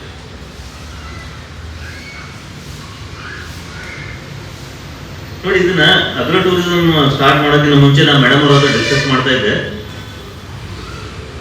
ಮೇಡಮ್ ಏನ್ ಹೇಳಿದ್ರು, ಗೈಡ್ಲೈನ್ಸ್ ಬೇಕು ನಮಗೆ. ಅದ್ರದ್ದು ಅಂದ್ರೆ depending on size of the unit ಎಷ್ಟು ಕಾಸ್ಟ್ ಬರುತ್ತೆ, ಪ್ರಾಜೆಕ್ಟ್ ರಿಪೋರ್ಟ್ ಏನು, ಯಾವ ಸ್ಕೇಲಲ್ಲಿ ಇದನ್ನ ಕೃಷಿ ಉದ್ಯಮವನ್ನು ಸ್ಟಾರ್ಟ್ ಮಾಡಿದ್ರೆ ರೈತರಿಗೆ ಲಾಭ ಆಗುತ್ತೆ ಅನ್ನೋದನ್ನ ಅವ್ರು ನಾವು ಆರ್ಥಿಕ ವಿಶ್ಲೇಷಣೆ ಅಂತೇಳಿ ನಾವು ಫೈನಾನ್ಷಿಯಲ್ ಫಿಸಿಬಿಲಿಟಿ ಅನಾಲಿಸಿಸ್ ಅದನ್ನ ನೀವು ಮುಂಚೆ ಮಾಡಬೇಕಾಗುತ್ತೆ. ನಿಮ್ಮಲ್ಲಿ ಇರ್ತಕ್ಕಂಥ ಸಂಪನ್ಮೂಲಗಳನ್ನೆಲ್ಲ ಒಂದ್ಸರಿ ನೀವು ರೆಕಾರ್ಡ್ ಮಾಡ್ಕೊಳ್ರಿ. ಅವರು ದೇವರೆಡ್ಡಿ ಅವ್ರು ಹೇಳ್ದಂಗೆ ಮೆಡಿಸಿನ್ ಅಂಡ್ ಅರೋಮೆಟಿಕ್ ಪ್ಲಾಂಟ್ಸ್ ಇದೆಲ್ಲ ಅವ್ರ ಹತ್ರ ಫಾರ್ಮ್ ಇದೆ ಅಂತ ಹೇಳಿದ್ರು. ನಾವು ನಿಮ್ಮಲ್ಲಿ ಇರ್ತಕ್ಕಂಥ ಎಲ್ಲ ಬಯೋ ರಿಸೋರ್ಸ್ಗಳನ್ನ ಡಾಕ್ಯುಮೆಂಟ್ ಮಾಡಿಕೊಂಡು ನಿಮ್ಮ ಜಮೀನು ಎಷ್ಟಿದೆ, ನಿಮ್ಮ ಬಯೋ ರಿಸೋರ್ಸ್ ಎಷ್ಟಿದಾವೆ, ಅಲ್ಲಿ ಏನು ಪಾಸಿಬಿಲಿಟಿ ಇದೆ ಅನ್ನೋದನ್ನ ಒಂದು ಟೆಕ್ನಿಕಲ್ ರಿಪೋರ್ಟ್ ಟೈಪ್ ತಯಾರು ಮಾಡಿದ್ರೆ ಫೈನಾನ್ಷಿಯಲ್ ಫಿಸಿಬಿಲಿಟಿ ಎಲ್ಲ ನಮ್ಮಂಥವ್ರು ನಿಮಗೆ ಮಾಡ್ಕೊಡ್ತೀವಿ. ಒಂದ್ಸರಿ ನಿಮ್ಗೆ ಏನೇನು ಮಾಡ್ತೀರಿ ಅನ್ನೋದನ್ನ ಗೊತ್ತಾದ್ರೆ ಅದ್ರ ಪ್ರಕಾರ ನಾವು ಫೈನಾನ್ಷಿಯಲ್ ಫಿಸಿಬಿಲಿಟಿ ರಿಪೋರ್ಟನ್ನ ತಜ್ಞರಿಂದ ನಾವು ಮಾಡಿಸ್ಕೊಡ್ತೀವಿ. ನಾವು ಮಾಡೋಕ್ಕಾಗದಿದ್ರು ಪಾಂಡುರಂಗ ಅವರವರು ಅವ್ರ ಹತ್ರ ಫೈನಾನ್ಷಿಯಲ್ ಫಿಸಿಬಿಲಿಟಿ ಅನಾಲಿಸ್ ಮಾಡೋರು ಇದ್ದಾರೆ, ಟೆಕ್ನಿಕಲ್ ಫಿಸಿಬಿಲಿಟಿ, ಆಮೇಲೆ ಓವರ್ ಆಲ್ ಮಾರ್ಕೆಟಿಂಗ್ ಕೂಡ ಅವ್ರು ಹೆಲ್ಪ್ ಮಾಡ್ತಾ ಇದ್ದಾರೆ. ಅವ್ರನ್ನ we are supported them as a startup madam from manager. So that startup will give you total package. ಈಗ ನೋಡಿ, ಸ್ಟಾರ್ಟ್ಅಪ್ ಕಲ್ಚರ್ ಬಹಳ ಬಂದಿದೆ, ಅದರಲ್ಲೂ ಕರ್ನಾಟಕ ಬಹಳ ಮುಂದುವರೆದಿದೆ. ನೀವೆಲ್ಲ ಏನು ಹೆಚ್ಚಿನ ಬರ ಪ್ರದೇಶಗಳಿದಾವೆ, ಲಾತೂರು, ಒಸ್ಮಾನಾಬಾದ್, ಔರಂಗಾಬಾದ್ ಇವೆಲ್ಲ ಏನಿದಾವೆ ಬಹಳ ಡ್ರೈ ಪ್ಲೇಸ್. ಅಲ್ಲಿಗೆ ಇವರು ಪಾಂಡುರಂಗ ಅವರಿವರು ಒಂದು ಬಡ ಕೃಷಿ ಕುಟುಂಬದಲ್ಲಿ ಜನಿಸ್ತಾರೆ. ಅವ್ರು ನೋಡ್ತಾರೆ ಅವ್ರ ತಂದೆಯವರು ಯಾವ ರೀತಿ ಸ್ಟ್ರಗಲ್ ಮಾಡ್ತಾ ಇದ್ದಾರೆ ಅಂತ ಹೇಳ್ಬೋದು. ನಮ್ಮ ತಂದೆಯವರು ಈ ರೀತಿ ಸ್ಟ್ರಗಲ್ ಮಾಡಬಾರ್ದು. ತಂದೆಯವರು ಅಷ್ಟೇ ಅಲ್ಲ, ನಾನು ಸುತ್ತಮುತ್ತ ಇರ್ತಕ್ಕಂಥ ರೈತರು ಈ ಒಂದು ತೊಂದರೆಯನ್ನು ಅನುಭವಿಸಬಾರ್ದು ಅಂತ ಹೇಳ್ಬಿಟ್ಟು ಅವ್ರು ಏನ್ ಮಾಡಿದ್ರು, ಕೃಷಿ ಬಿಟ್ಟು ಶಹರಕ್ಕೆ ಹೋದ್ರು ಹೆಚ್ಚಿನ ಆದಾಯ ಗಳಿಸ್ಬೇಕು ಅಂತ ಹೇಳಿ. ಮುಂಚೆ ಎಲ್ಲ ಗೋವಾ ಒಂದು ಅಟ್ರಾಕ್ಟಿವ್ ಪಾಯಿಂಟ್ ಆಗಿತ್ತು ಲೇಬರ್ ಕ್ಲಾಸ್ಗೆ. ಎಲ್ಲ ಲೇಬರ್ಸ್ ಅಲ್ಲಿ ಮೈಗ್ರೇಷನ್ ಭಾಳ ಇದೆ. ಆ ಥರ ಇವರು ಹೋದಾಗ ಫಾರ್ ದ ಫಸ್ಟ್ ಟೈಮ್ ಅವರು ಅಗ್ರೋ ಟೂರಿಸಂ ಅಂದ್ರೆ it was not in a definite shape of agro tourism ರೂಪದಲ್ಲಿ ಇರಲಿಲ್ಲ. ಅದು ಒಬ್ಬ ಬಿಸ್ನೆಸ್ ಮ್ಯಾನ್ ಅದನ್ನ ಜನರನ್ನ ಅಟ್ರಾಕ್ಷನ್ ಮಾಡೋದಕ್ಕೆ ಕೆಲವು ಕೃಷಿ ಉಪಸಲಕರಣೆಗಳನ್ನ ಪ್ಲಾಂಟ್ಗಳನ್ನ ಇಟ್ಟು ಅಟ್ರಾಕ್ಟ್ ಮಾಡ್ತಾ ಇದ್ದವನು. ಅವ್ರು ಇದನ್ನು ನೋಡಿ ಇದನ್ನ ನಮ್ಮಲ್ಲಿ ಯಾಕೆ ಮಾಡಬಾರ್ದು ಅಂತ ಹೇಳ್ಬಿಟ್ಟು ವಾಪಸ್ ಬಂದು ಕೃಷಿ ಪ್ರವಾಸೋದ್ಯಮವನ್ನು ಅವರು ತಮ್ಮದೇ ಆದಂತ ಒಂದು ಪರಿಕಲ್ಪನೆಯಲ್ಲಿ ತಯಾರು ಮಾಡಿ ತಾವು ಸ್ವತಃ ಒಂದು 4 ರಿಂದ 5 ವರ್ಷ ಅದನ್ನ ಪ್ರಾಯೋಗಿಕವಾಗಿ ಮಾಡಿದ್ರು. ಈ did experimented it for fruit ಆಗಿದೆ. 5th year onwards he started getting more success. 5ನೇ ವರ್ಷದ ನಂತರ ಅವರಿಗೆ ಬಹಳ ಯಶಸ್ಸು ದೊರಕಿದ ನಂತರ ಅವ್ರು ಏನಾಯ್ತು, ಅವ್ರ ಹತ್ರ ಒಂದು 25-30 ಎಕರೆ ಇತ್ತು, ಅಷ್ಟೇ ಸೀಮಿತವಾಗಿ ಅವ್ರು ಮಾಡಿದ್ರು. ಮುಂದೆ ಇದನ್ನ ಹೆಂಗೆ ಎಕ್ಸ್ಪಾಂಡ್ ಮಾಡಬೇಕು ಅಂತ ಯೋಚನೆ ಮಾಡಕ್ ಶುರು ಮಾಡಿದ್ರು. ಅಲ್ಲಿಗೆ ಅವರಲ್ಲಿ ಸ್ವಾರ್ಥ ಭಾವನೆ ಬೆಳೆಯಲಿಲ್ಲ. ಅವ್ರೇನ್ ಮಾಡಿದ್ರು, ಹೋಗ್ಲಿ ನಾನಂತೂ ಬೆಳೆದಿದ್ದೀನಿ, ನಾನು ಇನ್ನೂ ಕೆಲವು ಜನರಿಗೆ ಬೆಳೆಸೋಣ ಅಂತ ಹೇಳ್ಬಿಟ್ಟು ಅವ್ರೇನ್ ಮಾಡಿದ್ರು, ಈಗ ಇವರು ಹರ್ಷ ಅವ್ರು ಅನೌನ್ಸ್ ಮಾಡ್ದಂಗೆ ಯಾರಾದ್ರೂ ಅಗ್ರೋ ಟೂರಿಸಂ ಬಗ್ಗೆ ತರಬೇತಿ ತಗೊಳ್ಳೋದ್ರೆ ನನ್ನ ಕಡೆ ಬನ್ನಿ, ನಾನು ಎಲ್ಲರನ್ನೂ ಸಹಾಯ ಮಾಡ್ತೇನೆ, ನಿಮಗೆ ನಿಮ್ಮ ರೆವೆನ್ಯೂ ಸ್ಟಾರ್ಟ್ ಆದ ನಂತರ ನನಗೆ ಇಂತಿಷ್ಟು ಹಣ ಕೊಡಬೇಕು ಅಂತ ಒಂದು ಒಪ್ಪಂದ ಮಾಡ್ಕೊಂಡ್ರು. ಅಲ್ಲಿಗೆ ಒಬ್ಬೊಬ್ಬರೇ ಬರಕ್ಕೆ ಶುರುವಾದ್ರು. ಇವ್ರ ಕಾನ್ಸೆಪ್ಟ್ ಬಹಳ ಚೆನ್ನಾಗಿ ವರ್ಕ್ ಆಗೋದು ಶುರು ಮಾಡ್ತು. 600 ಯುವಕರನ್ನ ಅವರು ಇವತ್ತಿಗೆ ನರ್ಚರ್ ಮಾಡ್ತಾ ಇದ್ದಾರೆ, ಪ್ರಮೋಟ್ ಮಾಡ್ತಾ ಇದ್ದಾರೆ. 600 ಯುವಕರಿಂದ ಅವರ ವಾರ್ಷಿಕ ಆದಾಯ 58 ಕೋಟಿ ರೂಪಾಯಿ. ಅವ್ರು ಏನು ಮಾಡೋದಿಲ್ಲ. ಈಗ ಅವರಿಗೆ ಟೆಕ್ನಿಕಲ್ ಹೆಲ್ಪ್ ಕೊಡ್ತಾ ಇದ್ದಾರೆ. ನೀನು ಯಾವ ರೀತಿ ಸ್ಥಳ ಸೆಲೆಕ್ಟ್ ಮಾಡಬೇಕು, ಏನು ಆಕ್ಟಿವಿಟಿ ಸ್ಟಾರ್ಟ್ ಮಾಡಬೇಕು, ಕೃಷಿ ಪ್ರವಾಸೋದ್ಯಮ ಡಿಸೈನ್ ಹೆಂಗಿರಬೇಕು, ವರ್ಕಿಂಗ್ ಕ್ಯಾಪಿಟಲ್ ಎಷ್ಟು, ಯಾವ ಆಕ್ಟಿವಿಟಿ ಮಾಡಿದ್ರೆ ಏನೇನು ಇನ್ಕಮ್ ಬರ್ತದೆ ಅನ್ನೋದನ್ನ ಎಂಡ್ ಟು ಎಂಡ್ ಸೊಲ್ಯೂಷನ್ ಕೊಡ್ತಾ ಇದ್ದಾರೆ.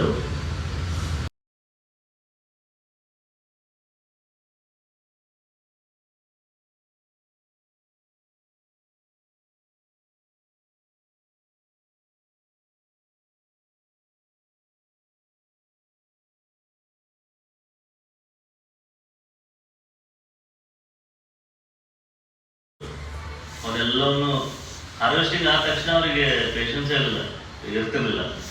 ಎಲ್ಲವನ್ನು ಒಂದು ಟ್ರ್ಯಾಕ್ಟರ್ನೊಳಗೆ ತಗೊಂಡು ಹೋಗಿ, ನಾವು ಚಿಕ್ಕವರಿದ್ದೀವಿ, ಕಮಿಷನ್ ಏಜೆಂಟ್ ಹತ್ರ ಹೋಗಿ ಅಲ್ಲಿ ಅವ್ರ ಗೋಡೌನಲ್ಲಿ ಇಡ್ತಿದ್ರು.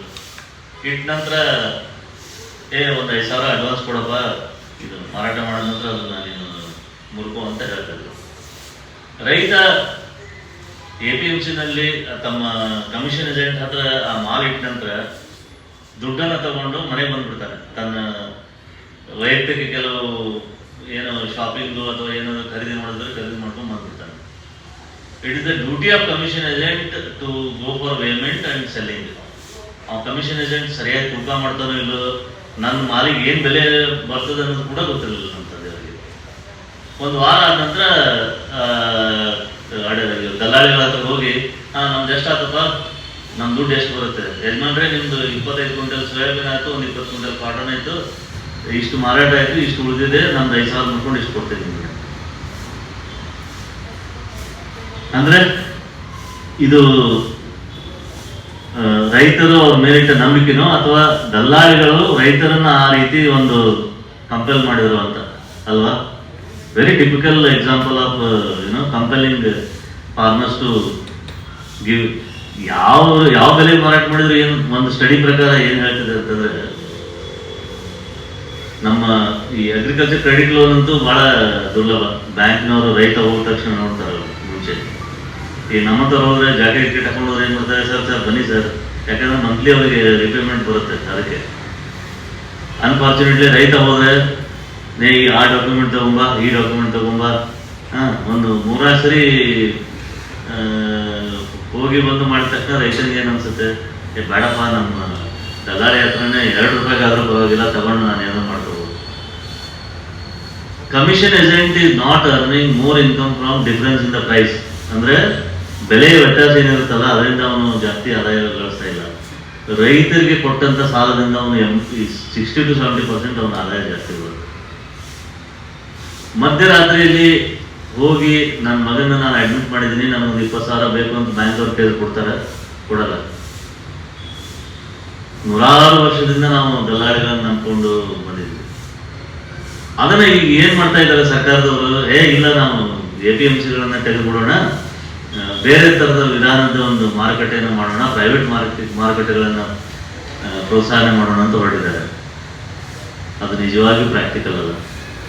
ಪ್ರೈವೇಟೈಸ್ ಮಾಡ್ರಿ, ನೀವು ಪ್ರೈವೇಟೈಸ್ ಮಾಡ್ತೀವಿ ಅಂತ ಹೇಳ್ಬಿಟ್ಟು, ಈಗ ಸ್ಟೇಟ್ ಬ್ಯಾಂಕ್ ಆಫ್ ಇಂಡಿಯಾ ಇದೆ, ಆಕ್ಸಿಸ್ ಬ್ಯಾಂಕ್ ಇದೆ, ಪ್ರೈವೇಟ್ ಬ್ಯಾಂಕ್ ಆಕ್ಸಿಸ್ ಬ್ಯಾಂಕ್ ಐತೆ, SBI ಕ್ಲೋಸ್ ಮಾಡ್ಬಿಡ್ರಿ ಅಂತ ಹೇಳಕ್ಕಾಗತ್ತಾ? ಇಲ್ವಲ್ಲ. APMCಗಳು ಇರಬೇಕು, ಮತ್ತೆ ಉಳಿದ ಮಾರುಕಟ್ಟೆಗಳ ವಿಧಗಳು ಏನಿದೆ ಡೆವಲಪ್ ಆಗಲಿ. ಕಾಂಟ್ರಾಕ್ಟ್ ಫಾರ್ಮಿಂಗ್ ಇದೆ, ಈಗ ರಿಲಯನ್ಸ್ ಅವರು ರಿಟೇಲ್ ಚೈನ್ ಲಿಂಕೇಜ್ ಅಂತ ಮಾಡ್ತಾ ಇದ್ದಾರೆ. ತಮ್ಮ ಏನು ರಿಟೇಲ್ ಚೈನ್ ಎಲ್ಲ ಸ್ಟೋರ್ಸ್ ಓಪನ್ ಮಾಡಿದ್ರೆ ಅದಕ್ಕೆ ಪ್ರೊಕ್ಯೂರ್ ಮಾಡ್ಕೊತಾ ಇದ್ದಾರೆ. ಈಗ ಪ್ರೊಸೀಂಗ್ ದಾಲ್ ಮಿಲ್ಲರ್ಸ್, ರೈಸ್ ಮಿಲ್ಲರ್ಸ್ ಅವರು ರೈತರ ಕಡೆಯಿಂದ ಖರೀದಿ ಮಾಡ್ತಾ ಇದ್ದಾರೆ ಅಲ್ವಾ? ಹಲವಾರು ವಿಧವಾದಂತಹ ಮಾರುಕಟ್ಟೆ ವಿಧಾನಗಳು ರೈತರಿಗೆ ಲಭ್ಯ ಇದ್ದಾವೆ. ಆದ್ರೆ ರೈತರು ಎಷ್ಟರ ಮಟ್ಟಿಗೆ ಈ ವಿಧವಾದ ಮಾರುಕಟ್ಟೆ ನೀತಿಗಳನ್ನು ಉಪಯೋಗ ಮಾಡ್ಕೊಳ್ತಾ ಇದ್ದಾರೆ ಅನ್ನೋದು ನನಗೆ ಮಾತ್ರ ಡೌಟ್. ಇವತ್ತಿಗೂ ಕೂಡ 80% ಅವರು APMCಗೆ ಹೋಗ್ತಾರೆ. ಈ ರೀತಿಯಾದಂತಹ ವಿಧ ಮಾರುಕಟ್ಟೆಗಳ ವಿಧಾನಗಳಲ್ಲಿ ಇದು ಒಂದು ಅಗ್ರೋ ಟೂರಿಸಂ ಅಲ್ವಾ? ನಾನು ಅಗ್ರಿ ಎಕ್ಸಿಬಿಷನ್ ಅಂತ ಉದಾಹರಣೆ ಕೊಟ್ಟಿದ್ದೀನಿ ಹೈದರಾಬಾದಲ್ಲಿ. 15 ದಿನದಲ್ಲಿ ಸುಮಾರು 15 ಲಕ್ಷ ಜನ ವಿಸಿಟ್ ಮಾಡಿದ್ರು. ನೀವು ರೈತರ ಉತ್ಪನ್ನಗಳಲ್ಲಿ ನೀವು ಜಸ್ಟ್ ಹೋಗಿಟ್ರು ಮಾರಾಟ ಆಗಿರೋದು. ಆ ಥರ ಅಗ್ರೋ ಟೂರಿಸಂನಲ್ಲಿ ಮಾರುಕಟ್ಟೆಗೂ ಒಂದು ಹೊಸ ಆಯಾಮ ಇದೆ, ಹೊಸ ಡೈಮೆನ್ಷನ್ ಇದೆ. ಇದು ಕೇವಲ ಮನರಂಜನೆ, ಗ್ರಾಹಕರನ್ನು ತಗ್ಗಿಸುವುದು, ಗ್ರಾಹಕರಿಗೆ ವಿಧವಾದಂಥ ಸೌಲಭ್ಯಗಳನ್ನು ಕೊಡೋದ್ರ ಜೊತೆಗೆ ರೈತರ ಒಂದು ಉತ್ಪನ್ನವನ್ನು ನೀವು ಅಲ್ಲಿ ಡಿಸ್ಪ್ಲೇ ಮಾಡಿದ್ರೆ ಅಲ್ಲಿ ಅವ್ರಿಗೊಂದು ಉತ್ತಮ ಬೆಲೆನೂ ಸಿಗುತ್ತೆ, ಮಾರಾಟನೂ ಆಗುತ್ತೆ. ಕೆಲವು ಸರಿ ಎಲ್ಲ ನಾವು ನೋಡ್ತೀವಿ, ಫೇಮಸ್ ಅಂದ್ರೆ ಕೋಲಾರ ಟೊಮೆಟೊದ ಎಕ್ಸಾಂಪಲ್. ಒಂದು ವರ್ಷ ಗೊತ್ತಾಗುತ್ತೆ ಬಿಡಪ್ಪ ಅಂದ್ರೆ ಅವರೆಲ್ಲ ಫಸ್ಟ್ರೇಷನ್ಗೆ ಹೋಗ್ಬಿಟ್ಟಿದ್ದಾರೆ, ಸ್ಯಾಚುರೇಟ್ ಲೆವೆಲ್ ಹೋಗ್ಬಿಟ್ಟಿದ್ದಾರೆ ಅಂತ ಗೊತ್ತಾಯ್ತು. ಸೊ ನಂತರ ಲಾಸ್ಟ್ 5 ವರ್ಷದಿಂದ ನಾವು ಸ್ಯಾಟಲೈಟ್ ಆಧಾರಿತ ಮಣ್ಣು ಪರೀಕ್ಷೆನ ಪ್ರಾರಂಭ ಮಾಡಿದ್ವು. ಸೊ ಅದರಲ್ಲಿ ಟ್ರಾಫಿಕ್ ಎಷ್ಟಿದೆ ಇವತ್ತು ನಮಗೆ ಡಿಜಿಟಲ್ ಪ್ಲಾಟ್ಫಾರ್ಮ್ ಅಲ್ಲಿ ಅಂದ್ರೆ, ಇವತ್ತು ಒಂದು ಹಳ್ಳಿನಲ್ಲಿ 4 ಜನ ಹೋಗಿ ಮಣ್ಣು ಪರೀಕ್ಷೆ ಮಾಡಿಸೋದಕ್ಕೆ ಸಮಯ ಇಲ್ಲ, ಪುರ್ಸೋದಿಲ್ಲ ಅಂತಾರೆ. ಇವತ್ತು ಪ್ರತಿದಿನ 600 ಇಂದ 700 ಎಕರೆ ಮಣ್ಣು ಪರೀಕ್ಷೆನ ರೈತರು ಅವ್ರ ಮನೇಲಿ ಕೂತ್ಕೊಂಡು ಪರೀಕ್ಷೆ ಮಾಡಿಸ್ತಿದ್ದಾರೆ. ಸೊ ಇದು ನಮ್ಗೆ ಎಲ್ಲಿ ಕನೆಕ್ಟ್ ಆಗ್ತಂದ್ರೆ, ಇವತ್ತು ಡಿಜಿಟಲ್ ಮಾರ್ಕೆಟಿಂಗ್ ಅಲ್ಲಿ ತುಂಬಾ ಟ್ರಾಫಿಕ್ ಇದೆ ಫಾರ್ಮರ್ಸ್. ಅಂದ್ರೆ ನೀವು ಬೆಳೆಯುವಂತ ಪ್ರತಿಯೊಂದು ಪದಾರ್ಥನು ನೇರವಾಗಿ ಮಾರಾಟ ಮಾಡೋದಕ್ಕೆ ತುಂಬಾ ಅವಕಾಶ ಇದೆ. ಸೊ ಇದಕ್ಕೆ ಸಂಬಂಧಪಟ್ಟಂತ ತರಬೇತಿಗಳನ್ನ ಫಾರ್ಮರ್ಸ್ ತಗೊಬೇಕು. ಯಾಕೆ ಇವತ್ತು ಬೆಳೆಯೋದಕ್ಕೆ ಹೇಳ್ಕೊಡೋದು ತುಂಬಾ ಜನ ಇದ್ದಾರೆ, ಅದನ್ನ ಮಾಡೆಲ್ ಮಾಡಿರೋರು ತುಂಬಾ ಜನ ಇದ್ದಾರೆ, ಬಟ್ ಮಾರಾಟ ಮಾಡೋದ್ರ ಬಗ್ಗೆ ಎಷ್ಟು ಜನ ಎಕ್ಸ್ಪರ್ಟ್ ಆಗ್ತಿದ್ದಾರೆ. ಸೊ ಇದ್ರ ಬಗ್ಗೆ ಗಮನ ನಾವು ಜಾಸ್ತಿ ಹರಿಸ್ಬೇಕಂತ ನಮ್ಮ ಸಂಸ್ಥೆ ಒಂದು ಚಿಕ್ಕದಾಗಿ ಪ್ರಯತ್ನ ಸ್ಟಾರ್ಟ್ ಮಾಡಿದೆ ಸರ್. ಸೊ ಅದರಲ್ಲೂ ವಿಶೇಷವಾಗಿ ಇವತ್ತಿನ ಈ ಕಾರ್ಯಕ್ರಮ ಸೊ ನನ್ಗೆ ಅನ್ಎಕ್ಸ್ಪೆಕ್ಟೆಡ್ ಆಗಿ ಈಶ್ವರ್ ಸರ್ ಕಡೆಯಿಂದ ಸಿಕ್ತು. ಸೊ ಸರ್ ಇದನ್ನ ಆರ್ಗನೈಸ್ ಮಾಡಿದ್ದಾರೆ ಅಂತ ಗೊತ್ತಾಯ್ತು. ಸೊ ಒಂದ್ ಕಡೆ ಸ್ವಲ್ಪ ಬೇಜಾರಿದೆ, ಇಷ್ಟು ಅದ್ಭುತವಾಗಿರೋ ಕಾರ್ಯಕ್ರಮಕ್ಕೆ ಯಾಕೆ ಜನ ಕಡಿಮೆ ಆಗಿದ್ದಾರೆ ಅಂತ, ಅದೊಂದ್ ಕಡೆ ಮಾತ್ರ ಬೇಸರ ಇದೆ ಸರ್. ಓ ವೆರಿ ನೈಸ್. ಸೊ ಯಾಕಂದ್ರೆ ನನಗೆ ಇದು ಗಳಿಗೆನಲ್ಲಿ ಗೊತ್ತಾಗಿದ್ದು ವಿಚಾರ, ಆದ್ರೆ ಸೊ ಇಷ್ಟೊಂದು ಮಾತಾಡೋದಕ್ಕೆ ಅವಕಾಶ ಮಾಡ್ಕೊಂಡಂತ ಸೊ ಎಲ್ರಿಗೂ ಮತ್ತೆ ಸರ್ ಧನ್ಯವಾದ ಹೇಳ್ತಾ ನಾನು ಮಾತನ್ನ ಮುಗಿಸ್ತೀನಿ ಸರ್. Thank you. ಅದು ಹಳಬ್ರು ಬಟ್ ಇಲ್ಲಿ ಯಾರು ಹೊಸಬ್ರು ಅಂದ್ರೆ ಅವ್ರು ಮಾತು ಅಂದ್ರೆ ಎಷ್ಟೋ ಜನ ಮಾತಾಡ್ತಾ ಇರೋದು ರಂಜಕತೆ ಅಂತ ಇರ್ತಾರೆ, ಅದ್ರ ಒಳಗಡೆ ಸತ್ವ ಇರೋ ಮಾತು ಮಾತ್ರ ನಮ್ಮ ಹೃದಯ ಕಟ್ಟುತ್ತೆ, ಏನೋ ಚಿಂತನೆಗೆ ಹಚ್ಚುತ್ತೆ. ಹೇಳದ್ನ ನಮ್ದು ಇದೇನೋ ಅಗ್ರೋಟೂರಿಸಂ ಕಾನ್ಸೆಪ್ಟ್, ಅದು ನಮ್ಮ ಪಾಂಡುರಂಗ ಅಂತ ಅವರಿಂದ ಈಗ ಹೇಳ್ತಾ ಇದ್ದೀವಿ, ಅದಕ್ಕಿಂತ ಮುಂಚೆನೆ ಚಿಂತನೆ ಮಾಡಿ ನಾವು ಡೆವಲಪ್ ಮಾಡಕ್ಕೆ ಹೊರಟು. ಬಟ್ ನಾವು ರೈತರು ಅವತ್ತು 14 ಜನ ಬೋರ್ಡ್ ಆಫ್ ಡೈರೆಕ್ಟರ್ ಅಂತೆಲ್ಲ ಮಾಡ್ಕೊಂಡು ಒಗ್ಗಟ್ಟಿಂದನೇ 3 ವರ್ಷ ರನ್ ಮಾಡಿ ಮುಚ್ಚೋದು. FAO ಒಂದು ಏನು ಕಾನ್ಸೆಪ್ಟ್ ಇದೆ ಫಸ್ಟ್ ಮಾಡಿದ್ದೀನಿ ಕನ್ನಡಕ್ಕೆ, ನಮ್ಗೆ ಗೊತ್ತಿರಲಿಲ್ಲ ಅವತ್ತು. ಇವತ್ತು ನಡೆಸಿದ್ರೆ ನಮ್ಮದೇ ಒಂದು ಹಿಸ್ಟ್ರಿ ಆಗ್ತಿತ್ತು. ಬಟ್ ಆದರೆ ಕನಸುಗಳಲ್ಲೇ ಬಾರ್ಗೇನ್ ಆಗಿಲ್ಲ. ತಿರ್ಗಾ ಅದೇ ಹೇಳಿದ್ರೆ ನಮ್ಮ ಮರುಚಿಂತನೆ ಅಂತ ಸರ್ದು ಅದೇ ನಾವು ತಿರ್ಗಾ ಎಲ್ಲ ಹೋಗ್ಬಿಡ್ಬೇಕು, ಆಗಬೇಕು. ನಾವು ಬರೀ 3 ಡಿಸ್ಟಿಕ್ ಇದೆ, ಮಂಡ್ಯ, ಮೈಸೂರು, ಚಾಮರಾಜನಗರ ಅಂತ. ಲಾಸ್ಟ್ ಬ್ಯಾಚಲ್ಲೂ ಜಾಸ್ತಿ ಜನ ಇದ್ರು, ಅದಕ್ಕೆ ಈ ಬ್ಯಾಚಲ್ಲಿ ನಾವು ನಮ್ಮ ಕರೆಯೋಕ್ಕೆ ಹೋಗಿಲ್ಲ ನಾನು. ಎಲ್ಲರೂ ಹೊರಗಡೆ ಯಾಕಂದ್ರೆ ಎಲ್ಲ ಇಡೀ ಕರ್ನಾಟಕನೇ ನಮ್ಮದು. ಅದರಿಂದ ನಿಜವಾಗ್ಲೂ ಇದೊಂದು ಅವಕಾಶ, ನಾವೆಲ್ಲ ಒಟ್ಟುಗೂಡ್ಸೋಣ. ಅದಕ್ಕೆಲ್ಲ ಕಾರಣಭೂತಾದ ನಮ್ಮ ಮೈಸೂರು ಆಕಾಶವಾಣಿಯ ಕೃಷಿ ರಂಗದ ಮುಖ್ಯಸ್ಥರಾದ ಎನ್ ಕೇಶವಮೂರ್ತಿ ಅವ್ರಿಗೆ ನಿಮ್ಮೆಲ್ಲರ ಜೋರು ಚಪ್ಪಾಳೆ ಬೇಕಂತ. 1 ಲಕ್ಷ ಬಾರಿ ಹುಟ್ಟುವುದು ಪ್ರಾಣಿಗಳ ಗರ್ಭದಿಂದ ಬರುವ ಅವಸ್ಥೆ. ಜರಾಯುಜ, ಜರ ಅಂದ್ರೆ ಗರ್ಭಚೀಲ, ಗರ್ಭಚೀಲದಿಂದ ಬರುವಂತದ್ದು ಪ್ರಾಣಿ. ಈಗ ಅದು ಸಿಂಹ ಇರ್ಬೋದು, ಹುಲಿ ಇರ್ಬೋದು, ನರಿ ಇರ್ಬೋದು, ಎಲ್ಲ ಯಾವುದೆಲ್ಲ ಡೈರೆಕ್ಟ್ ಮರಿಯಾಗಿ ಗರ್ಭದಿಂದ ಹುಟ್ಟುತ್ತವೆ ಅವು. ಅಂಥದ್ದು ಬಂದು ಅದು ಇವಾಲ್ವ್ ಆಗ್ತಾ ಆಗ್ತಾ ಅದರ ಫೈನಲ್ ಪಾಸಿಬಿಲಿಟಿ ಅದರ ಬಾಡಿ ಹ್ಯೂಮನ್ ಬಾಡಿ ಆಗುತ್ತೆ. ಈ ಬೀಯಿಂಗ್ ಅದೇ ಎಕ್ಸ್ಪೀರಿಯನ್ಸ್ ಅನ್ನು ಮಾಡ್ತಾ ಮಾಡ್ತಾ ಮಾಡ್ತಾ ಈ ಬಾಡಿಗೆ ಬರುತ್ತೆ, ಈ ಹ್ಯೂಮನ್ ಬಾಡಿಗೆ. ಹೀಗೆ ಬರುವಾಗ ಅದರ 21 ಲಕ್ಷ ಒಟ್ಟು 84 ಲಕ್ಷಗಳ ಅನುಭವಗಳ ಸಹಿತ ಈ ಜೀವ ಇದೆ. ಈ ಜೀವಕ್ಕೆ 84 ಲಕ್ಷ ಯೋನಿಯ ಅಷ್ಟು ಮೆಮರಿ ಇದೆ ಅನ್ನೋದನ್ನು ಕೂಡ ನಮ್ಮ ಭಾಗವತ, ನಮ್ಮ ಪುರಾಣ ಶಾಸ್ತ್ರಗಳು ದಾಖಲಿಸ್ತವೆ. ಇದನ್ನು ಭಾಗವತ ಪುರಾಣ ಶಾಸ್ತ್ರಗಳು ದಾಖಲಿಸ್ತವೆ ಅಂದ್ರೆ ಅನ್ಕೂಳೆ ಸ್ವಲ್ಪ ಟ್ರೆಡಿಷನಲ್ ಅನ್ನಿಸ್ತದೆ ನಮಗೆ. ಅವರೇನ್ರಿ ಬುರುಡೆ ಬಿಟ್ಟಿದ್ದಾರೆ ವೇದ ಮತ್ತು ಶಾಸ್ತ್ರದ ಎಕ್ಸ್ಪೀರಿಯನ್ಸ್ ಮಾಡಕ್ಕೆ, ಎಂಜಾಯ್ ಮಾಡಕ್ಕಲ್ಲ, ಎಕ್ಸ್ಪೀರಿಯನ್ಸ್ ಮಾಡಕ್ಕೆ. ನಾನು ಅದೇ ಸೇಮ್ ಟಾಪಿಕ್ ಹೇಳ್ತಾ ಇರೋದು. ಕೊಡೋರು ಆಗ್ಲಿ, ಇಲ್ಲಾಂದ್ರೆ ಕೊಡಗಲ್ಲಿ ಜನರು ಹೇಗೆ ಬದುಕ್ತಾರೆ, ಇಲ್ಲಾಂದ್ರೆ ನಮ್ಮ ರೂರಲ್ ಏರಿಯಾದಲ್ಲಿ, ಇಲ್ಲಾಂದ್ರೆ ಮಲ್ನಾಡಲ್ಲಿ ಈ ತರ ವಿಲೇಜ್ ಲೈಫ್ ಸ್ಟೈಲ್, ಈ ಫಾರ್ಮ್ ಲೈಫ್ ಯಾವ ತರ ಇರುತ್ತೆ ಅದನ್ನ ಎಕ್ಸ್ಪೀರಿಯನ್ಸ್ ಮಾಡಕ್ ಅವ್ರು ಬರೋದು ಇಲ್ಲಿಗೆ. ಅದು ಬಿಟ್ಟು ರಾತ್ರಿ 2 ಗಂಟೆ ತನಕ ನನಗೆ ಮ್ಯೂಸಿಕ್ ಹಾಕೊಂಡು ಕುಣಿಬೇಕು, 12 ಗಂಟೆಗೆ ಸ್ಟಾರ್ಟರ್ಸ್ ಬೇಕು ಅಂದ್ರೆ that is not the way. Holiday ಅಂತ ಹೇಳಿದ್ರೆ it's more like A relaxation. ಒಂದು ಹಾಲಿಡೇಗೆ ಹೋಗಿ ಪುನಃ ಸುಸ್ತಾಗಿ ಅಯ್ಯೋ ಒಂದಷ್ಟು ಕುಡಿದು ಮಾಡಿ ಹ್ಯಾಂಗ್ ಓವರ್ ಅಲ್ಲಿ ವಾಪಸ್ ಹೋಗೋದು, that is not holiday. Holiday ಅಂತ ಹೇಳಿದ್ರೆ ರಿಲ್ಯಾಕ್ಸೇಷನ್. ಇವಾಗ ನಾವೊಂದು ಸ್ಟ್ರೆಸ್ ಲೈಫ್ ಇಂದ ಇವಾಗ ಯಾರೋ ಒಬ್ಬ ಸ್ಟ್ರೆಸ್ ಆಗಿ ಬರ್ತಾರೆ, ಒಂದು ಹಾಲಿಡೇಗೆ ಹೋಗಿ ಅವ್ರು ಹೋಗುವಾಗ ರಿಜುವಿನೇಟ್ ಆಗಿ ವಾಪಸ್ ಹೋದಂಗೆ ಇರ್ಬೇಕು. ಇಲ್ಲಿ ಬಂದು ಪುನಃ ಕುಡಿದು ಹ್ಯಾಂಗ್ ಓವರ್ ಆಗಿ ಹೋದ್ರೆ ಅದಕ್ಕೆ ಹಾಲಿಡೇ ಅಂತ ಹೇಳಲ್ಲ. ಅಮೃತ್ ತಿಮ್ಮಯ್ಯ. ಅಮೃತ್. ಸೊ 14 ವರ್ಷ ಆಯ್ತು ಬೆಂಗಳೂರು ನಡ್ಸ್ಕೊಂಡು ಬರ್ತಾ. ಸೊ ನನ್ನ ಗ್ರಾಜುಯೇಷನ್ ಮುಗಿಸಾದ್ಮೇಲೆ ಮಾಸ್ಟರ್ಸ್ ಇನ್ ಟೂರಿಸಂ ಮಾಡೋಣ ಅಂತ ಇಟ್ಕೊಂಡೆ. ಅಷ್ಟವರೆಗೆ ಹಾಲಿಡೇಸ್ ಅಲ್ಲಿ ಇಲ್ಲಿದ್ದೆ. ಸೊ ಆವಾಗ ಪ್ಲಾನ್ ಮಾಡಿದ್ವಿ ಮಾಸ್ಟರ್ಸ್ ಇನ್ ಟೂರಿಸಂ ಬದಲು ಇದನ್ನ ಪ್ರಾಜೆಕ್ಟ್ ಆಗಿ ತಗೊಳ್ತೀನಿ ಅಂತ. ಸೊ ಆವಾಗ ಈ ಪ್ರಾಜೆಕ್ಟ್ ಕೈ ಹಾಕುವಾಗ ರೂಯಿನ್ಸ್ ಅಲ್ಲಿ ಇತ್ತು ಆಲ್ಮೋಸ್ಟ್. ಅಂದ್ರೆ ನಾವು ಲೀಸ್ ಕೊಟ್ಟಿದ್ವಿ 2-3 years. ಅವಾಗ ಏನಾಯ್ತು, ಅವ್ರು ಮೇಂಟೈನ್ ಮಾಡಲಿಲ್ಲ. ಅವಾಗ ಈ ಎಲ್ಲ ಹಳೆ ಮರ ಇದೆಲ್ಲ ಗೆದ್ದಲು ಸ್ಟಾರ್ಟ್ ಆಯಿತು. Instead of doing masters in tourism ನಾನು ಇದನ್ನು ಪ್ರಾಜೆಕ್ಟಾಗಿ ತಗೊಂಡೆ. ಸೊ ಈ ಪ್ರಾಜೆಕ್ಟಲ್ಲಿ ಆರ್ಕಿಟೆಕ್ಟ್ ಇಲ್ಲ, ಇಂಟೀರಿಯರ್ ಡಿಸೈನರ್ ಇಲ್ಲ, ಇಂಜಿನಿಯರ್ ಇಲ್ಲ, ಎಲ್ಲ ನನ್ನ ತಲೆಗೆ ಯಾವ ಥರ ಏನು ಬಂತು ಆ ದಿವಸ ಆ ಥರ ಮಾಡ್ಕೊಂಡು ಬಂದ್ವಿ. 3.5 years ಈ ಬಿಲ್ಡಿಂಗ್ನ ರೆಸ್ಟೋರ್ ಮಾಡಿ ತೆಗಿಲಿಕ್ಕೆ soon after my graduation. And 2014 start ಮಾಡಿದ್ವಿ. ಈ 2010 ಒಂದು 2-3 ಗೆಸ್ಟ್ ತಗೊಂಡಿದ್ವಿ ಹೇಗೆ ಏನು ಅಂತ ನೋಡಲಿಕ್ಕೆ. ಸೊ ಆವಾಗ 2014 ಸ್ಟಾರ್ಟ್ ಮಾಡಿದ್ವಿ ಫುಲ್ ಸ್ವಿಂಗ್ ಗೆಸ್ಟ್ ತೆಗಿಯೋಕ್ಕೆ. ಸೊ ಗುಡ್ ರೆಸ್ಪಾನ್ಸ್ ಇದು. ಸೊ ಇದು ಆ್ಯಕ್ಚುಲಿ ಈ ಮನೆ, ಈ ಬಂಗ್ಲೋ ನಮ್ಮ ಮುತ್ತಜ್ಜಂದು. ಸೊ ಚೀಫ್ ಕಮಿಷನರ್ ಆಗಿದ್ರು ಕೊಡಗುದು, ಫಸ್ಟ್ ಚೀಫ್ ಕಮಿಷನರ್. ಸೊ ಅವರೇ ಅದು. ಸೊ ಅವರು ಕೊಡಗುದು ಫಸ್ಟ್ ನಮ್ಮ ಇಲ್ಲಿ ಕೊಡಗಲ್ಲಿ independence day flag, first independence day flag was hoisted by him, ಅವರು ಮಡಿಕೇರಿ ಫೋರ್ಟ್ ಅಲ್ಲಿ.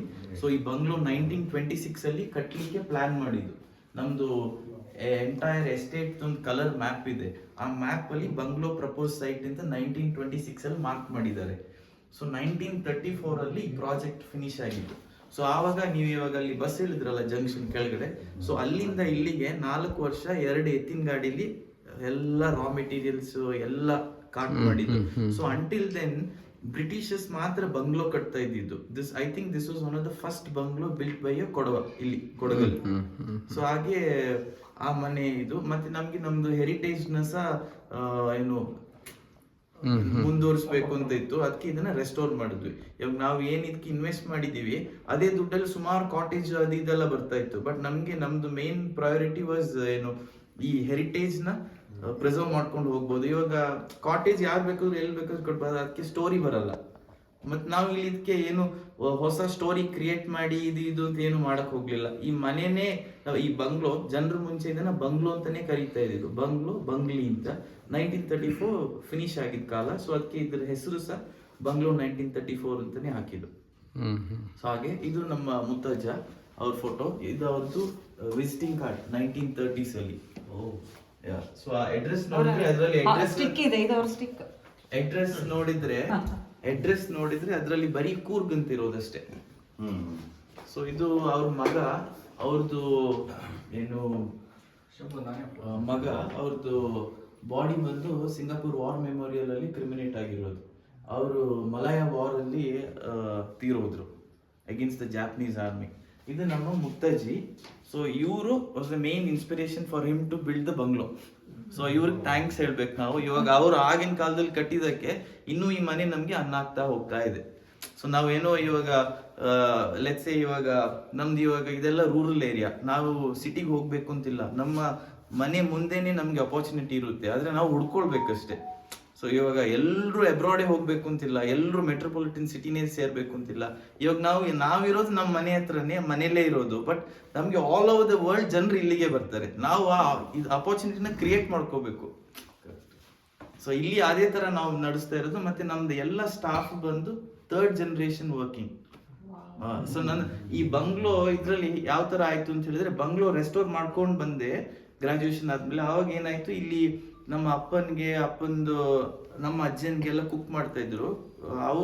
ಅವ್ರ ಹೆಂಡತಿ ಅವರೆಲ್ಲ ಇದ್ರ. ಸೊ ಅವ್ರನ್ನೇ ರೆಸ್ಟೋರ್ ಮಾಡಿದೆ ಕುಕ್ ಆಗಿ. ಸೊ ನನ್ನ ಚಿಕ್ಕದ್ರಲ್ಲಿ ನಂದು ನ್ಯಾನಿ ತರ ನೋಡ್ಕೊಳ್ತಾ ಇದ್ರು ಎಲ್ಲ. ಸೊ ಹಾಗೇನಾಯ್ತು, ಅವ್ರನ್ನೇ ರೆಸ್ಟೋರ್ ಮಾಡಿದೆ. ಸೊ ಎಲ್ಲದಕ್ಕೂ ಒಂದೊಂದು ಸ್ಟೋರಿ ಅಲೈನ್ ಆಗ್ತಾ ಹೋಯ್ತು. ನಾವು ಹೊಸ ಸ್ಟೋರಿ ಇವಾಗ ಏನೋ ಒಂದು ಫೋಟೋ ತೆಗೆದ್ಬಿಟ್ಟು ಇದು ಇಲ್ಲಿದ್ದು ಅಂತ ಸುಳ್ಳು ಹೇಳಕ್ ಹೋಗ್ಲಿಲ್ಲ. ಈ ಪ್ರಾಜೆಕ್ಟ್ ಅಲ್ಲಿ ಎಲ್ಲ ಅದಕ್ಕೆ ಅಲೈನ್ ಆಗ್ತಾ ಬಂತು. ಮತ್ತೆ ಹೋಲ್ ಪ್ರಾಜೆಕ್ಟ್ ವಾಸ್ ರೆಸ್ಟೋರೇಷನ್. ಇವಾಗ ಇದು ಬಂಗ್ಲೋದ್ ಹಳೆ ಇದು ಎಲ್ಲ ಅಲ್ಲಿಗೆ ಇವಾಗ 1926 ಅಲ್ಲಿ ಒಂದು ಇಲ್ಲಿಗೆ ಮೆಟೀರಿಯಲ್ಸ್ ಕಾಟ್ ಮಾಡ್ಬೇಕು ಅಂತ ಹೇಳಿದ್ರೆ ಸುಲಭದ ಕೆಲಸ ಅಲ್ವೇ ಅಲ್ಲ. ಈಗಿನ ಕಾಲದಲ್ಲೂ ಕಷ್ಟ ಇದೆ, ಈಗಲೂ ಅಷ್ಟು ಕಷ್ಟ ಇದೆ. ಸೊ ಆಗ 1926 ಅಲ್ಲಿ ಮಾಡ್ಬೇಕು ಅಂತ ಹೇಳಿ it wasn't easy. So the whole concept was to ಏನಿದೆ ಇದ್ರಲ್ಲಿ ಏನಿದೆ ಅದನ್ನೆಲ್ಲ ರಿಯೂಸ್ ಮಾಡಿ ಏನಾದ್ರೂ ಒಂದು ಕ್ರಿಯೇಟ್ ಮಾಡೋಣ ಅಂತ. ಸೊ ಅದು ಪ್ರಾಜೆಕ್ಟ್ ಬನ್ನಿ ಇದೆ ನೋಡಿ, ಚಂಗಪ್ಪ ಇದೆ. ಸೊ ಅದ್ರಲ್ಲಿ ಅದು ಸಹ ಅಷ್ಟೇ. ಇದು ನಮ್ಮ ಮುತ್ತಜ್ಜನಿಗೆ ಕೊಡಗಿನ ಜನರು ಬರ್ದಿದ್ದ letter, like gratitude letter. So ನಮ್ದು ಹೋಲ್ ಕಾನ್ಸೆಪ್ಟ್ ಏನು ಅಂತ ಹೇಳಿದ್ರೆ, ಇಲ್ಲಿದೇನ್ ಸ್ಟೋರಿ ಇದೆ ಅದನ್ನೇ ಪೋರ್ಟ್ರೇಟ್ ಮಾಡಬೇಕು ಅಂತ ನಾವು ಇದು ಮಾಡಿದ್ವಿ. ರೂಮ್ಸ್ ಆಗಿದೆ ನೋಡ್ಬೋದು ನಿಮಗೆ. ಬನ್ನಿ ಅದು rooms ಬನ್ನಿ ನೋಡಿ, ಆಮೇಲೆ ವಿಡಿಯೋ ತೆಗಿಬೋದು ಸರ್, ನೋ ಪ್ರಾಬ್ಲಮ್.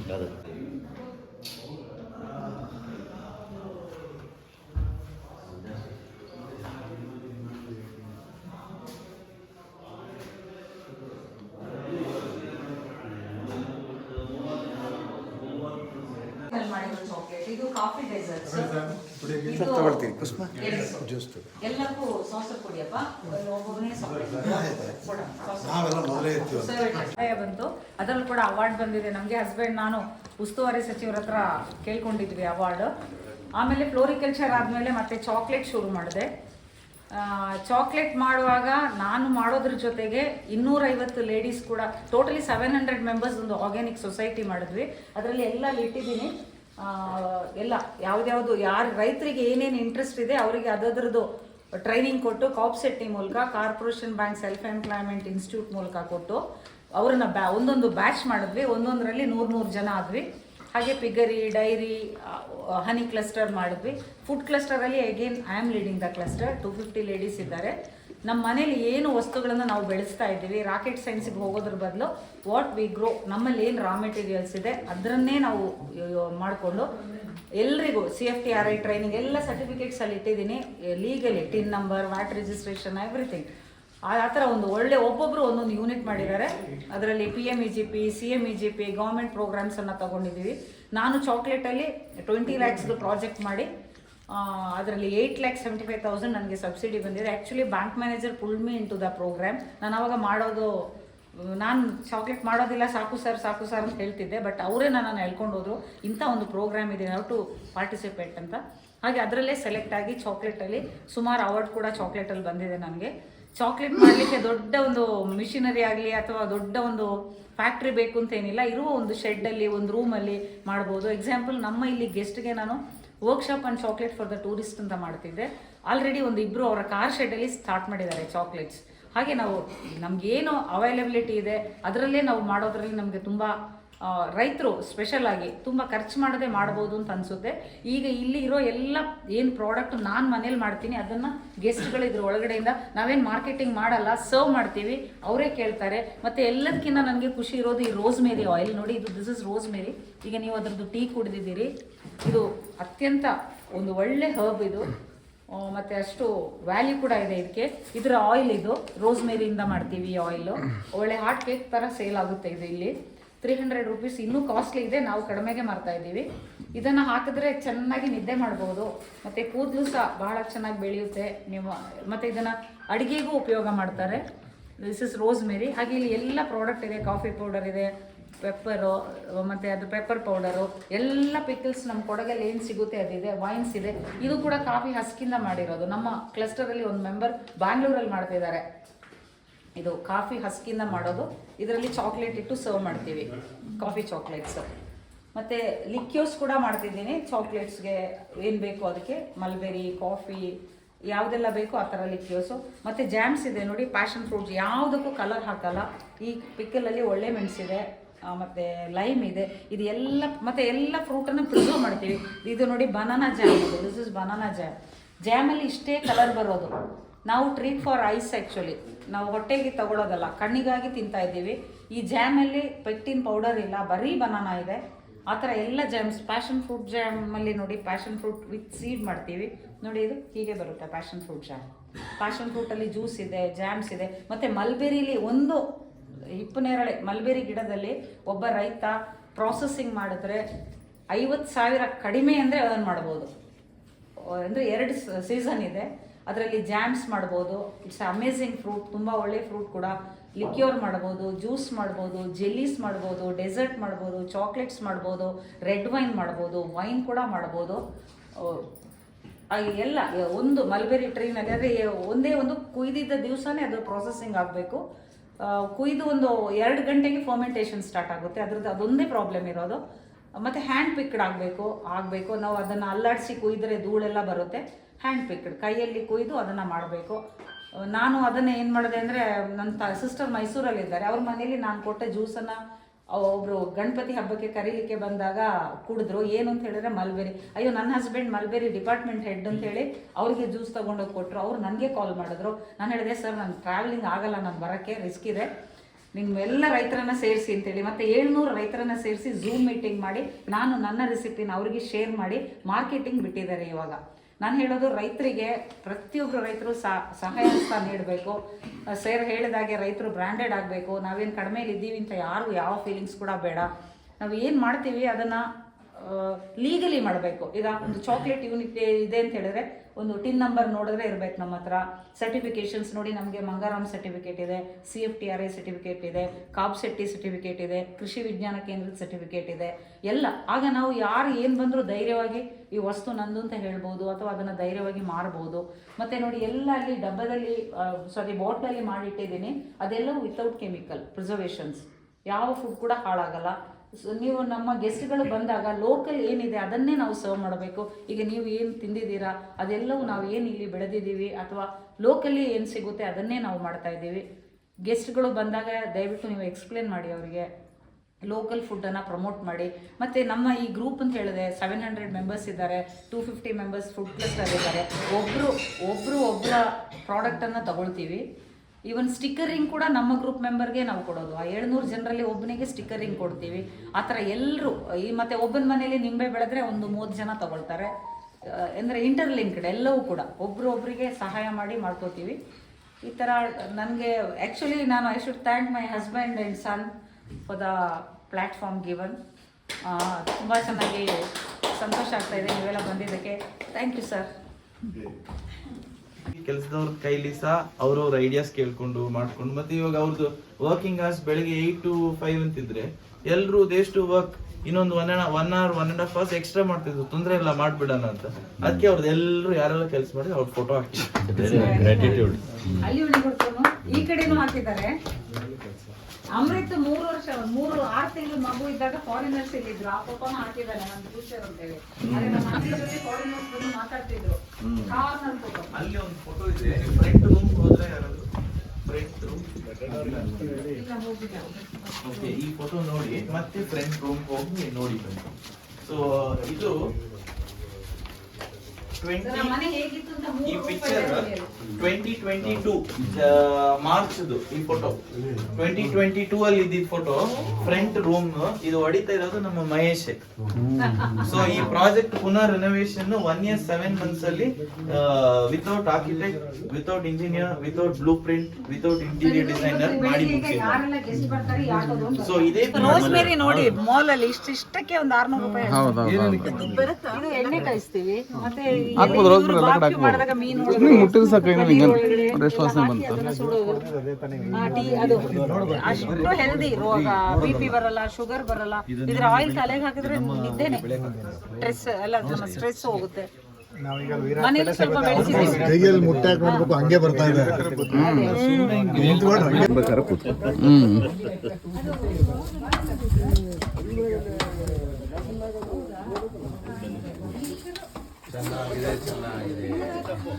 ₹1,000 ಎಕ್ಸ್ಟ್ರಾ ಅಂತ ಇದಕ್ಕೆ. ಚೆನ್ನಾಗಿದೆ ಕಾನ್ಸೆಪ್ಟು. ಅಲ್ಲ ಈ ತರ ಜಾಗ ಇರ್ಬೇಕಲ್ಲ, ಬಾಟ ಬಿಡ್ಬೋದು. ಇಲ್ಲಿ ಕಟ್ಟಿರೋದು. ಸೊ ನಾವು ಇವಾಗ ಹಾಗೆ ಇಷ್ಟು ದೊಡ್ಡ ಮನೇನ ಮೇಂಟೈನ್ ಮಾಡಕ್ ಸಾಧ್ಯನೇ ಇಲ್ಲ. ಇದ್ರಲ್ಲಿ ಏನಾದ್ರೂ ಒಂದು ಇನ್ಕಮ್ ಬರಲೇಬೇಕು. ಹಾಗೆ ನಾವು ಟೂರಿಸಂ ಮಾಡಿದ್ವಿ. ಸೊ ಗುಡ್ ರೆಸ್ಪಾನ್ಸ್, ಒಳ್ಳೆ ರೆಸ್ಪಾನ್ಸ್ ಬಂತು ಜನರಿಂದ. ಇವಾಗ ನೋಡಿ ಈ ಗುತ್ತಪ್ಪ ದೇವಸ್ಥಾನದಲ್ಲಿ ದೇವ್ರದ್ದು ಕಟ್ಟಾಕ್ತಾರೆ. ಇವಾಗ ಹಬ್ಬ ಅಂತ ಹೇಳುವಾಗ ಒಂದು 15 ದಿವಸ ಮುಂಚೆಯಿಂದ ಇನ್ನು ಈ ಜಾಗದಲ್ಲಿ ಯಾರು ಮೊಟ್ಟೆ ಹೊಡಿಯೋಗಿಲ್ಲ. ಮುಂಚೆಲ್ಲ ಬೇಟೆಗೆ ಹೋಗ್ತಾ ಇದ್ರು, ಬೇಟೆ ಆಡೋಂಗಿಲ್ಲ, ಮತ್ತೆ ಕೋಳಿ ಕುಯ್ಯಂಗಿಲ್ಲ, ಆಡ್ ಕುಯ್ಯಂಗಿಲ್ಲ, ಇಂತ ಹಂದಿ ಇದು ಎಲ್ಲ ಇರುತ್ತಲ್ಲ.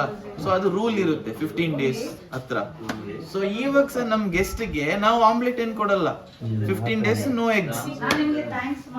ಹಾಗೆ ಜನರಿಗೆ ಅದು ಹೇಳುವಾಗ ನಾವೇನ್ ತಿಳ್ಕೊಳ್ತೀವಿ, ಅಯ್ಯೋ ಮೊಟ್ಟೆ ಕೊಡ್ಲಿಲ್ಲ ಅಂದ್ರೆ ಗೆಸ್ಟ್ ಬರ್ದೇ ಹೋದ್ರೆ ಏನಪ್ಪಾ ಮಾಡೋದು ಅಂತ.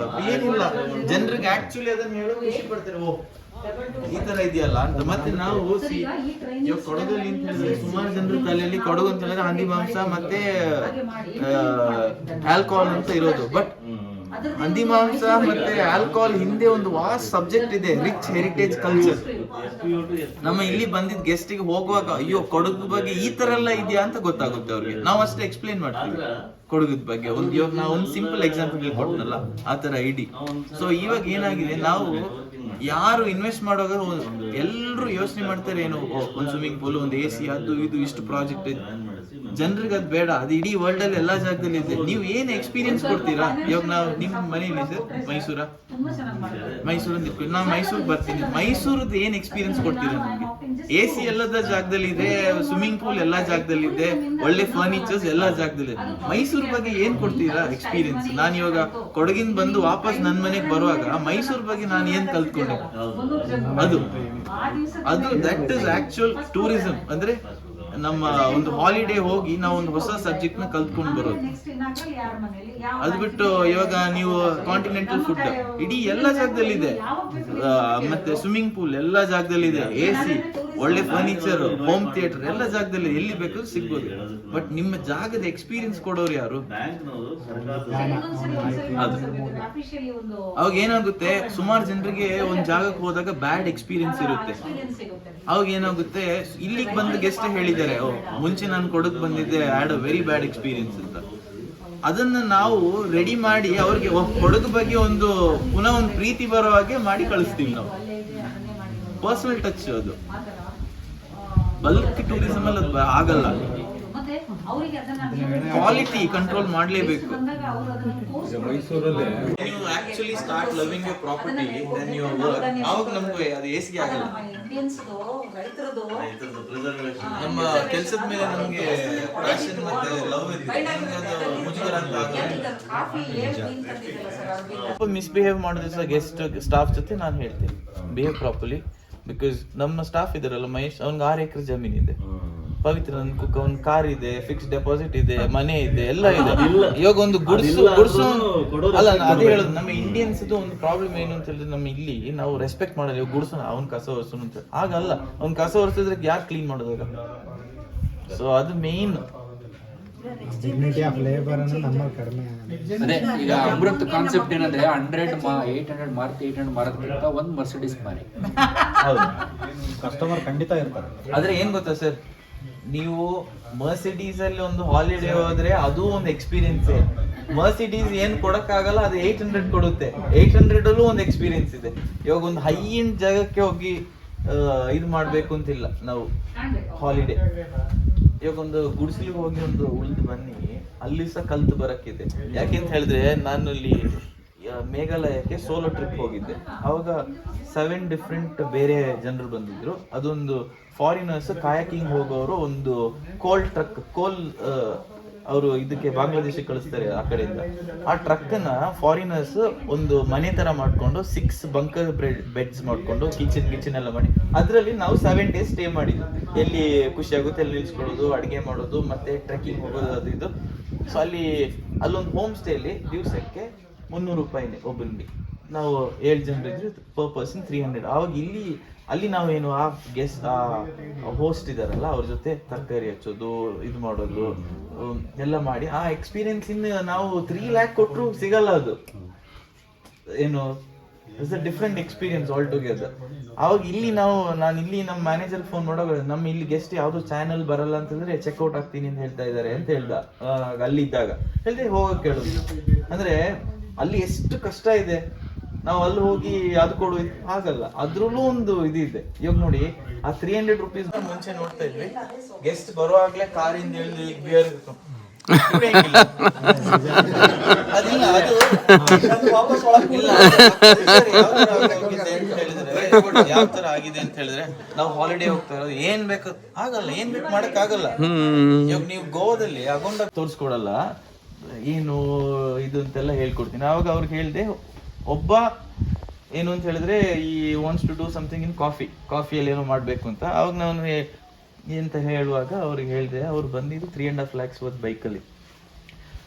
ಅವ್ರಿಗೆ ಇಂಟ್ರೆಸ್ಟ್ ಆಗುವಾಗೆ ಅವ್ರನ್ನ ಬರ್ಸ್ಬೇಕಲ್ಲ ನಾವು. ಅದಕ್ಕೆ ನಾನು ಏನ್ ಹೇಳಿದೆ, ನೀವು ಬಂದು ಇನ್ನೊಂದು 2 years ಎಲ್ಲ ಆದ್ಮೇಲೆ BMW ಶಿಫ್ಟ್ ಆಗ್ಬೋದು. ಅಂದ್ರೆ ಇಲ್ಲಿ ಅಷ್ಟು ಪೊಟೆನ್ಶಿಯಲ್ ಇದೆ ನಮ್ಮ ಲ್ಯಾಂಡ್ ಬಂದ್ರೆ.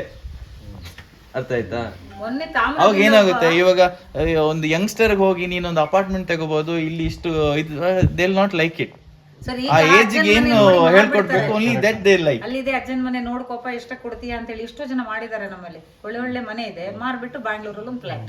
ಇನ್ನೊಂದು ಏನು ಅಂತ ಹೇಳಿದ್ರೆ ಈ ಪ್ರಾಜೆಕ್ಟ್ ಅಲ್ಲಿ ನಮ್ಗೆ ಈ ಪ್ರಾಜೆಕ್ಟ್ ಏನ್ ಇವತ್ತು ಕಾಣ್ತಾ ಇದೆಯಲ್ಲ sir, to start with it was in 2010-11 ಅಲ್ಲಿ ಒಂದು ವೆರಿ ಬ್ಯಾಡ್ ಶೇಪ್ ಇಂದ ತೆಗೊಬಂದು ಈ ಶೇಪ್ ತಂದಿದ್ ನಾವು.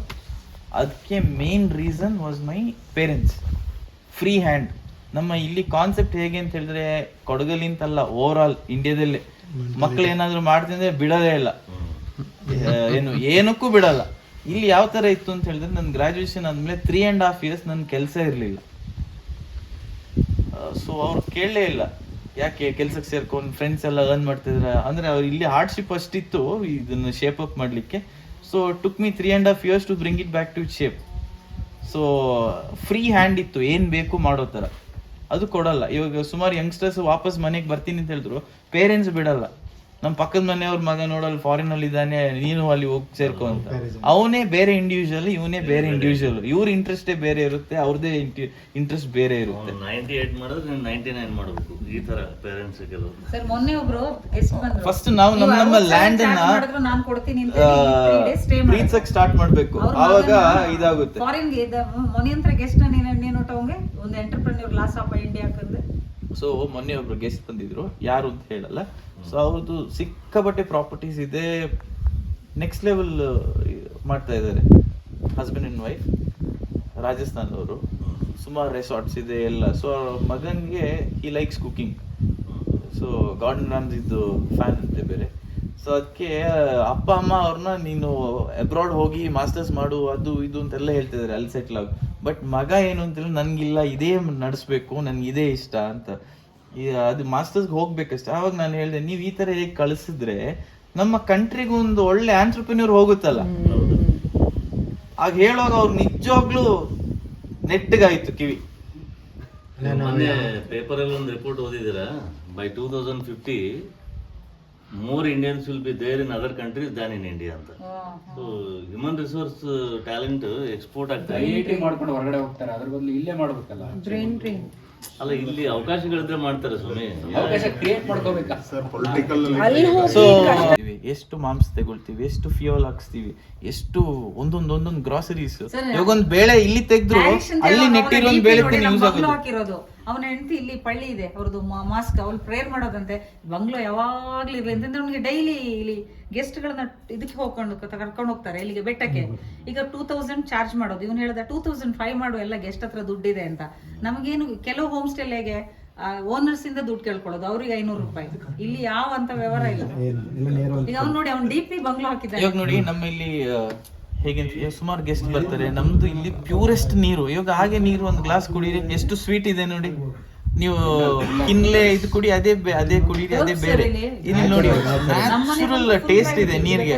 ಆ ನೀರು ಇಡುವಾಗ ಸಹ ಸುಮಾರು ಜನರು ನನ್ಗೆ ಬಿಸ್ಲೇರಿ ಬೇಕು ಅಂತ ಹೇಳ್ತಾರೆ. ಆವಾಗ ನಾವೇನ್ ಮಾಡ್ತೀವಿ, ಬಿಸ್ಲೇರಿ ಬೇಕು ಅಂದ್ರೆ ವಿರಾಜ್ಪೇಟೆನ್ ಬರುತ್ತೆ, ನಮ್ಮ ರೆಗ್ಯುಲರ್ ಆಟೋ. ಅವ್ನಿಗೆ 3 ಮಕ್ಳಿದ್ದಾರೆ, ಅವನು ಸಾಕ್ಬೇಕು, ಬಿಸ್ಲೇರಿ ತಗೋಬ 700 rupees ನೀರಿಗೆ, ಅಲ್ಲ ಆಟೋಗೆ, ನೀರಿಗೆ 300 ರೂಪಾಯಿ. ಆ ತರ ಗೆಸ್ಟ್ ಇರ್ತಾರೆ.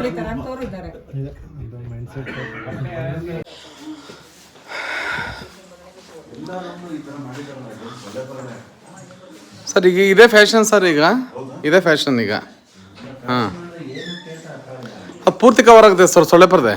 ಅದು ಫ್ರೇಮ್ ಬರುತ್ತೆ.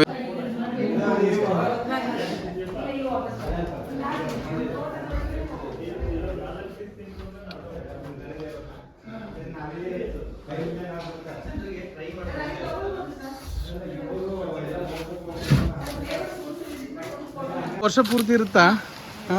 ಈ ನೀರು ನಮ್ಮ ಚಾಕ್ಲೇಟ್ ಟೆಸ್ಟ್ ಮಾಡ್ಲಿಕ್ಕೆ ಬಂದಿದ್ರು. ಚಾಕ್ಲೇಟ್ ಬಿಟ್ಬಿಟ್ಟು ಈ ನೀರು 5 ಲೀಟರ್ ತಗೊಂಡೋಗಿ, ತುಂಬಾ ಹರ್ಬ್ಸ್ ಇದೆ ಇದರಲ್ಲಿ ಅಂತ. ಹೌದಾ? ಯಾವ್ದು ಪೊಲ್ಯೂಷನ್ ಇಲ್ವಲ್ಲ. ಮತ್ತೆ ನೋಡಿ ಎಷ್ಟು ಗೆಸ್ಟ್ ಬಂದ್ರು ಒಂದು ಕಸ ಹಾಕಕ್ ಬಿಡಲ್ಲ, ಏನು ತರೋಕ್ ಬಿಡಲ್ಲ ಇಲ್ಲಿ. ತುಂಬಾ ಒಳ್ಳೇದು ಅದು. ನಮ್ಮ ವೆಸಲ್ಸ್ ಅಲ್ಲೇ ತಿಂದು